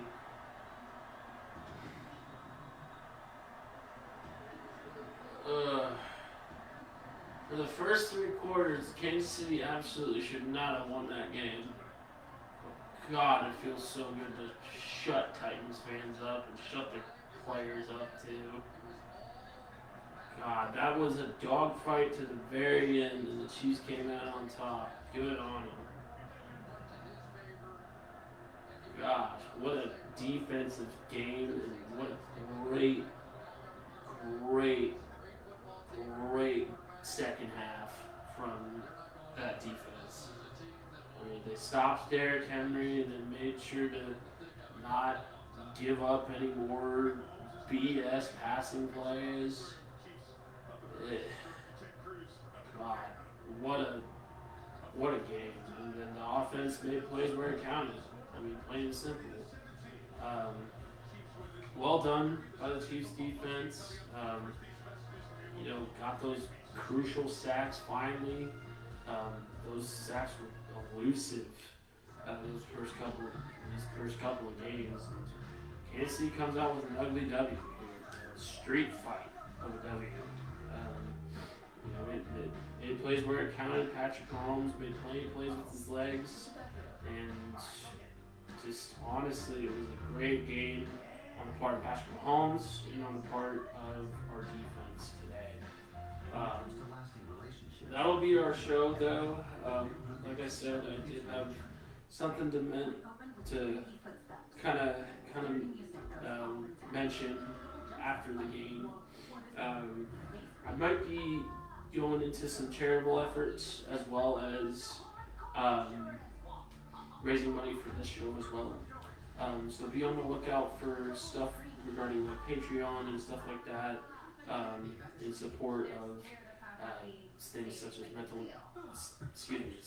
men's mental health, such as youth sports and everything along those lines. Trying to get into a charity and kind of making this count for something more than just the community, and possibly gaining a digital footprint and digital impact. But some things are just bigger than sports, and I want to be a part of kind of the charitable efforts around Kansas City, as well as getting put in with my own show. That being said, I'm planning a few things.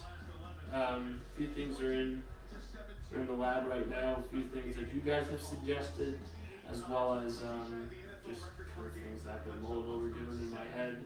My birthday is coming up, so expect to see some more content for sure. Some perhaps birthday related content. I don't know. But we'll see what happens. I'll probably put out some feelers tomorrow with some polls. But right now, I'm very tired. I'm going to go to bed. One game by the Chiefs, great win. Dang. After going to the KU game and then talking for 3 hours and 40 minutes, yeah, no, I'm good. I'm good. But thank you all for tuning in. Very much appreciate it. It's important to me that you guys like to listen to me talk, I guess. But also just the community that's kind of formed around the Burn KC and my sports writings and opinions and all that. I truly do appreciate it, and more than you know. So thank you all for tuning in. This has been the Burn KC, wishing you a very good night and a Merry Victory Monday. Expect a show possibly to come out on Sunday. It kind of depends on when I get back from Chicago. There's on Sunday or Monday. Again, depends on when I get back. But as of right now, articles will go on the schedule, but we may do something during the week as well, in terms of like a podcast or something like that. But this has been the Burn Casey signing off for the night. Have a great night, everyone, and burn it down.